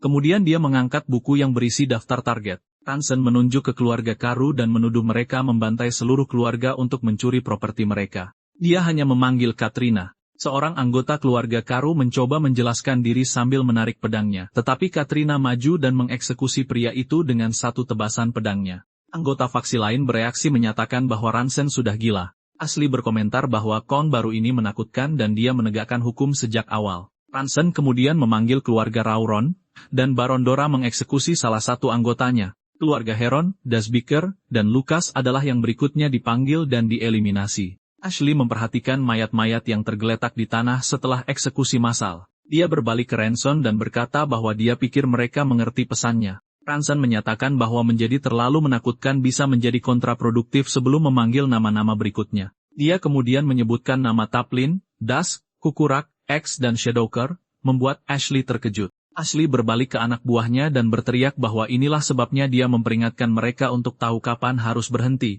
Ranson, Baron, dan Katrina berjalan ke arahnya. Ashley menatapnya dan mencoba membenarkan diri kepada Ranson, mengatakan bahwa dia selalu menghormati batasan dan masalahnya ada pada yang lain. Salah satu sekutunya menghadapinya, mempertanyakan mengapa dia mencoba menjauhkan diri sekarang setelah mereka mendapat untung bersama. Sekutu Ashley menuduhnya menyimpan bagian keuntungan terkotor. Ashley dan anak buahnya mundur sambil mempertanyakan gelar Kon baru. Ranson bersiap untuk bertindak, dan Ashley bereaksi saat merasakan bahaya yang akan datang. Kemudian Ranson menyerbu ke depan dan memukul Ashley dengan pukulan cepat. Ashley terhuyung mundur mempertanyakan apa yang menurutnya sedang dia lakukan. Ranson kemudian menyebutkan kejahatan para bandit termasuk 3 fasilitas produksi narkoba dan 12 jaringan prostitusi paksa, dan semua itu dikelola oleh Ashley. Hukuman eksekusi kemudian diumumkan. Ranson menghadapi Ashley dan anak buahnya di tengah reruntuhan, lalu Ashley memanggil pasukan prajurit merah. Para prajurit berarmor berbaris ke arahnya. Ranson memperingatkannya bahwa belum terlambat untuk menghentikan kesombongan ini, tetapi Ashley memperingatkan bahwa jika mereka terus seperti ini, kedua belah pihak akan dimusnahkan. Ranson mengayunkan pedangnya ke leher Ashley, memenggalnya. Orang-orang lain menyaksikan pemandangan itu dengan kaget. Prajurit hebat, Uksala, mendekat dan bertanya apakah dia benar-benar berniat menyelesaikan ini. Ranson hanya menyuruh Paman Uksala untuk memilih sebuah pilihan. Prajurit itu kemudian ditanya apakah dia akan mundur atau menyerang. Ranson bertanya apakah dia benar-benar percaya dia bisa membunuh semua orang di negeri para pencuri itu dan seberapa bersih dirinya untuk mengatakan hal seperti itu. Ranson menyatakan bahwa bersih atau tidaknya seseorang bukanlah yang terpenting. Dia melanjutkan dengan mengatakan bahwa karena orang-orang seperti prajurit itu, keluarga-keluarga hancur. Dalam sebuah ingatan, seorang anak laki-laki memohon ibunya untuk tidak pergi. Anak-anak haram lahir, dan kota ini mendapatkan lebih banyak anak yatim piatu karenanya. Ranson kemudian bertanya-tanya apa bedanya memberitahukan semua itu padanya. Dengan pedang terangkat, dia memperingatkan bahwa jika Uksala tidak mengerti, dia akan mati. Prajurit itu mengawasinya, lalu Ranson menyerbu ke arah orang-orang di belakangnya. Uksala dan yang lainnya terkena serangan itu. Terluka, prajurit itu melihat ke belakang. Di tengah orang-orang yang tumbang, dia berteriak agar semua orang menyerang karena Ranson berniat membunuh mereka semua. Salah satu dari mereka setuju, menyatakan bahwa jika mereka tidak bekerja sama, mereka semua akan mati. Ransen menegaskan bahwa dia akan membunuh mereka semua dan menantang mereka untuk menyerangnya sekaligus. Dia kemudian menangkis berbagai serangan dari lawan-lawannya. Ransen menggenggam pedangnya, bersiap untuk pertempuran. Dia berkonsentrasi untuk gerakan selanjutnya. Terkepung, dia bertahan dari berbagai serangan sambil menyerang pada saat yang sama, membunuh mereka semua. Uksala memanggilnya bajingan dan menyerbu ke arah Ransen, mencoba menebasnya dengan pedang, tetapi Ransen memenggal kepalanya dalam sekejap. Para penonton menyebutnya gila, mengatakan bahwa hal seperti itu tidak mungkin terjadi. Salah satu dari mereka bertanya-tanya apakah dia adalah seorang Grandmaster. Ransen kemudian bertanya apakah mereka adalah orang-orang yang disewa asli. Kelompok itu memperkenalkan diri sebagai persaudaraan Kalsirik. Dia melihat lawan-lawan barunya dari balik bahunya. Salah satu dari mereka berlutut dan memohon untuk diampuni. Ransen mengakui bahwa dia sedikit lemah untuk situasi seperti itu. Dia kemudian memerintahkan semua orang untuk berlutut dan mengangkat tangan. Salah satu dari mereka bertanya apakah totalnya ada sekitar 70 orang yang tersisa. Dengan pedang di tangan, Ransen memutuskan bahwa inilah saatnya untuk mengakhiri ini. Dia menyerbu ke depan dan menebas beberapa lawan sekaligus. Salah satu yang selamat menyatakan bahwa mereka tidak bisa mengalahkannya. Kemudian pria itu berteriak agar semua orang lari. Orang-orang itu melarikan diri dengan panik melewati reruntuhan. Panah-panah ditembakkan ke arah mereka. Para buronan itu terkena panah di punggung. Di atas tembok, 3 pemanah menyaksikan pemandangan itu. Jalran memerintahkan agar tidak ada satupun musuh yang boleh lolos hidup-hidup. Panah-panah itu terus mengenai orang-orang yang melarikan diri. Para penyintas terakhir melihat ke arah ancaman baru. Katrina dan Baron mendekat dan dia mengumumkan bahwa mereka juga telah tiba. Katrina maju dan menyerang orang-orang itu dengan pedangnya. Baron juga bergabung dalam pertarungan dan menjatuhkan seorang musuh. Dari atas, Jalran membidik dengan busurnya. Panah-panahnya mengenai sasaran dengan telak. Ransen berlari ke arah salah satu orang terakhir dan menyerangnya dengan pedangnya. Matahari mulai terbenam di cakrawala, dan Ransen berdiri di tengah-tengah mayat yang termutilasi. Cimolan mendekat di tengah kehancuran. Dia mengatakan bahwa dia membunuh mereka semua, dan Cimolan setuju. Ransen melaporkan bahwa semua orang di daftar merah atau lebih tinggi telah dilenyapkan. Cimolan bertanya kepadanya mengapa dia melakukannya. Dia hanya menjawab bahwa itu karena Lena. Ransen menjelaskan bahwa orang-orang itulah yang menjadi alasan Lena menjadi yatim piatu, dan dia benci melihat jumlah anak yatim piatu terus bertambah. Dia ingin kota yang mereka pimpin menjadi tempat di mana anak-anak bisa hidup dan tersenyum, tetapi menyatakan bahwa mereka adalah kejahatan yang diperlukan. Cimolan berpendapat bahwa jika mereka tidak memiliki kekuatan untuk memburu monster, kota itu akan mati. Dia menyesalkan bahwa dia tidak bisa memikirkan cara untuk mengumpulkan kekuatan yang cukup untuk melindungi kota. Ransen tersenyum dan bertanya apakah dia bertindak tanpa berpikir. Lalu dia menyarankan untuk menggali reruntuhan. Cimolan mempertanyakan ide penggalian itu. Dia membenarkannya, menyebutkan tempat yang baru saja dia kunjungi. Ransen berbicara tentang Mibafar, Dewi Kebijaksanaan, salah satu dari 13 dewa kuno yang terlupakan. Itu adalah tempat yang dipandang setiap hari, kota para ksatria. Di sana terhampar baja yang bersinar. Dia menjelaskan bahwa jika berita tentang penggalian menyebar, semua prajurit dari negeri para pencuri akan menuju ke sana. Sekelompok orang berkuda dalam barisan melewati hutan. Salah satu penunggang kuda bertanya apakah ini benar-benar aman, meskipun mereka diperintahkan untuk mengikuti para pedagang. Seorang satria merasa penggalian reruntuhan yang tiba-tiba ini aneh karena tidak ada rumor, terutama dengan kota yang sedang kacau karena pembersihan. Pria lain mempertanyakan penaklukan monster dan menyesal telah datang ke tempat itu. Ransen berpikir bahwa bagi para pedagang, lebih sedikit prajurit berarti lebih sedikit perdagangan, yang tentunya akan membuat mereka tidak puas. Dia kemudian bertanya-tanya seperti apa ekspresi mereka nanti.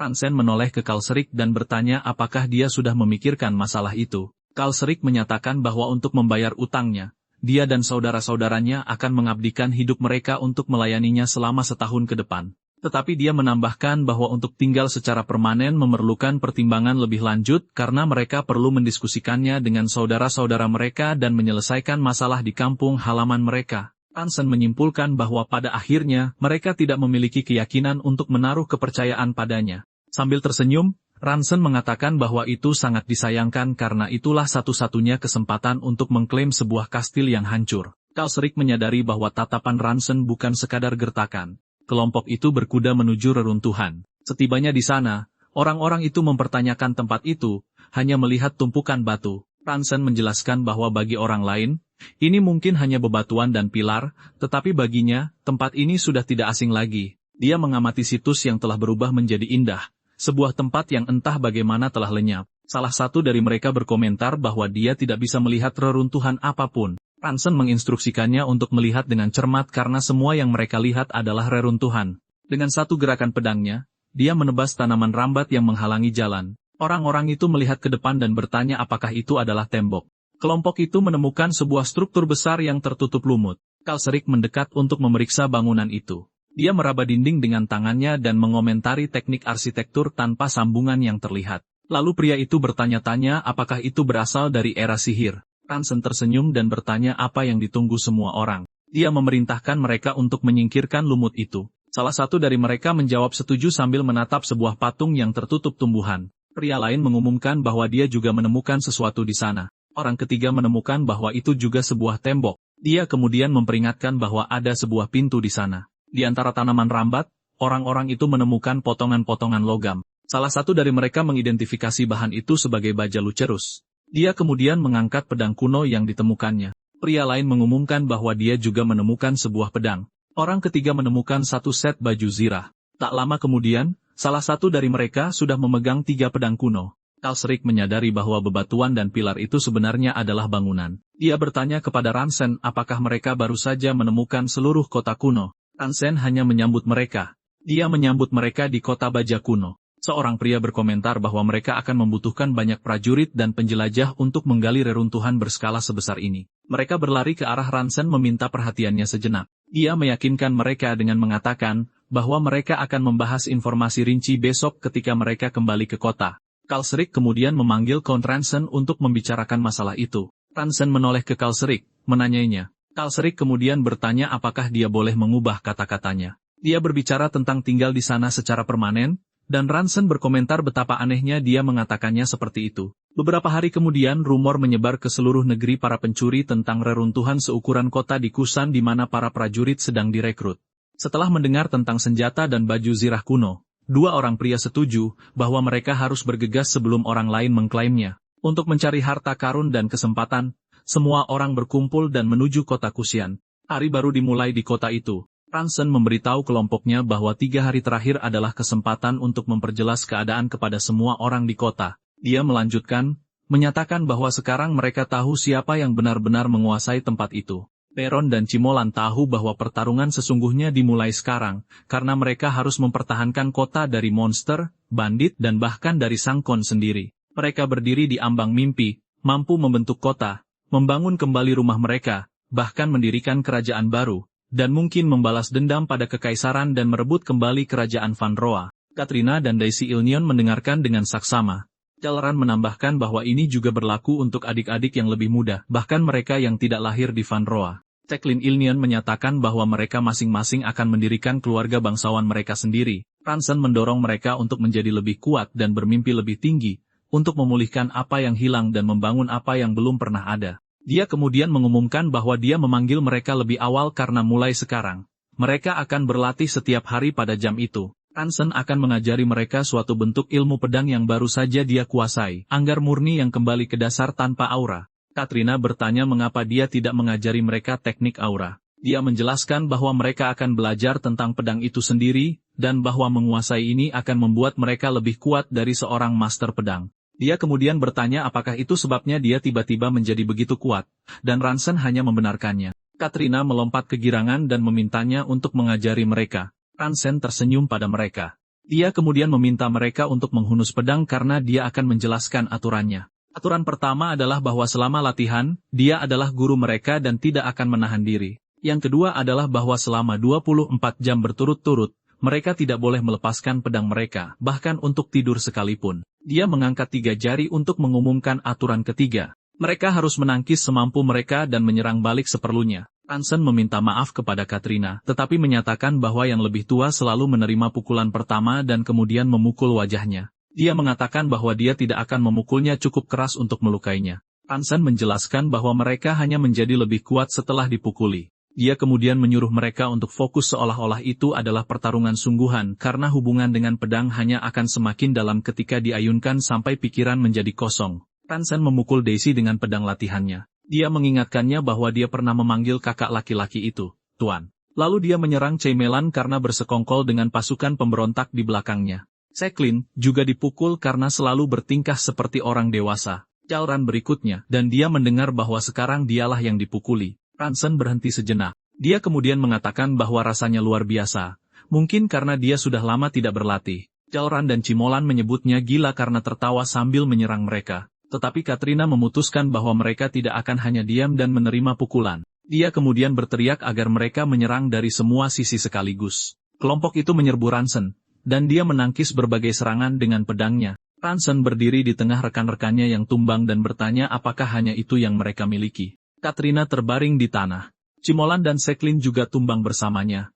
Dia berkata tidak bisa bangun dan dia sebaiknya membunuhnya saja. Ransen menatap prajurit terakhir yang masih berdiri. Dengan pedangnya tertancap di tanah, Sarwa menopang dirinya saat dia bangkit. Dia menenangkan diri untuk menghadapi lawannya. Ransen mengingat saat serangan terkoordinasi ketika keduanya bentrok. Seluruh kelompok menyerangnya sekaligus. Dia menyadari bahwa keselarasan dan kecepatan pedang Sarwa bagus, tetapi kecemasannya membuatnya ragu-ragu sebelum kontak. Dia memutuskan untuk mengamatinya sedikit lagi daripada menekannya terlalu keras untuk saat ini. Di penghujung hari, pelatihan pun berakhir. Ransen kemudian mengumumkan bahwa sudah waktunya untuk rapat. Terbaring di tanah, Cimolan memintanya untuk membunuhnya saja. Sementara itu, desas-desus tentang reruntuhan menyebar dan sampai ke telinga raksasa dari barat laut. Pria itu menanyai pelayannya tentang kota Kusean. Pelayan itu memberitahunya bahwa Sias sudah mati dan sebuah kota kuno telah ditemukan. Sambil tersenyum, pria itu menyatakan bahwa surga berpihak pada mereka, dan memerintahkan persiapan pasukan yang terdiri dari yang tercepat dan paling berpengalaman. Dia kemudian menyatakan bahwa yang terpenting adalah kecepatan.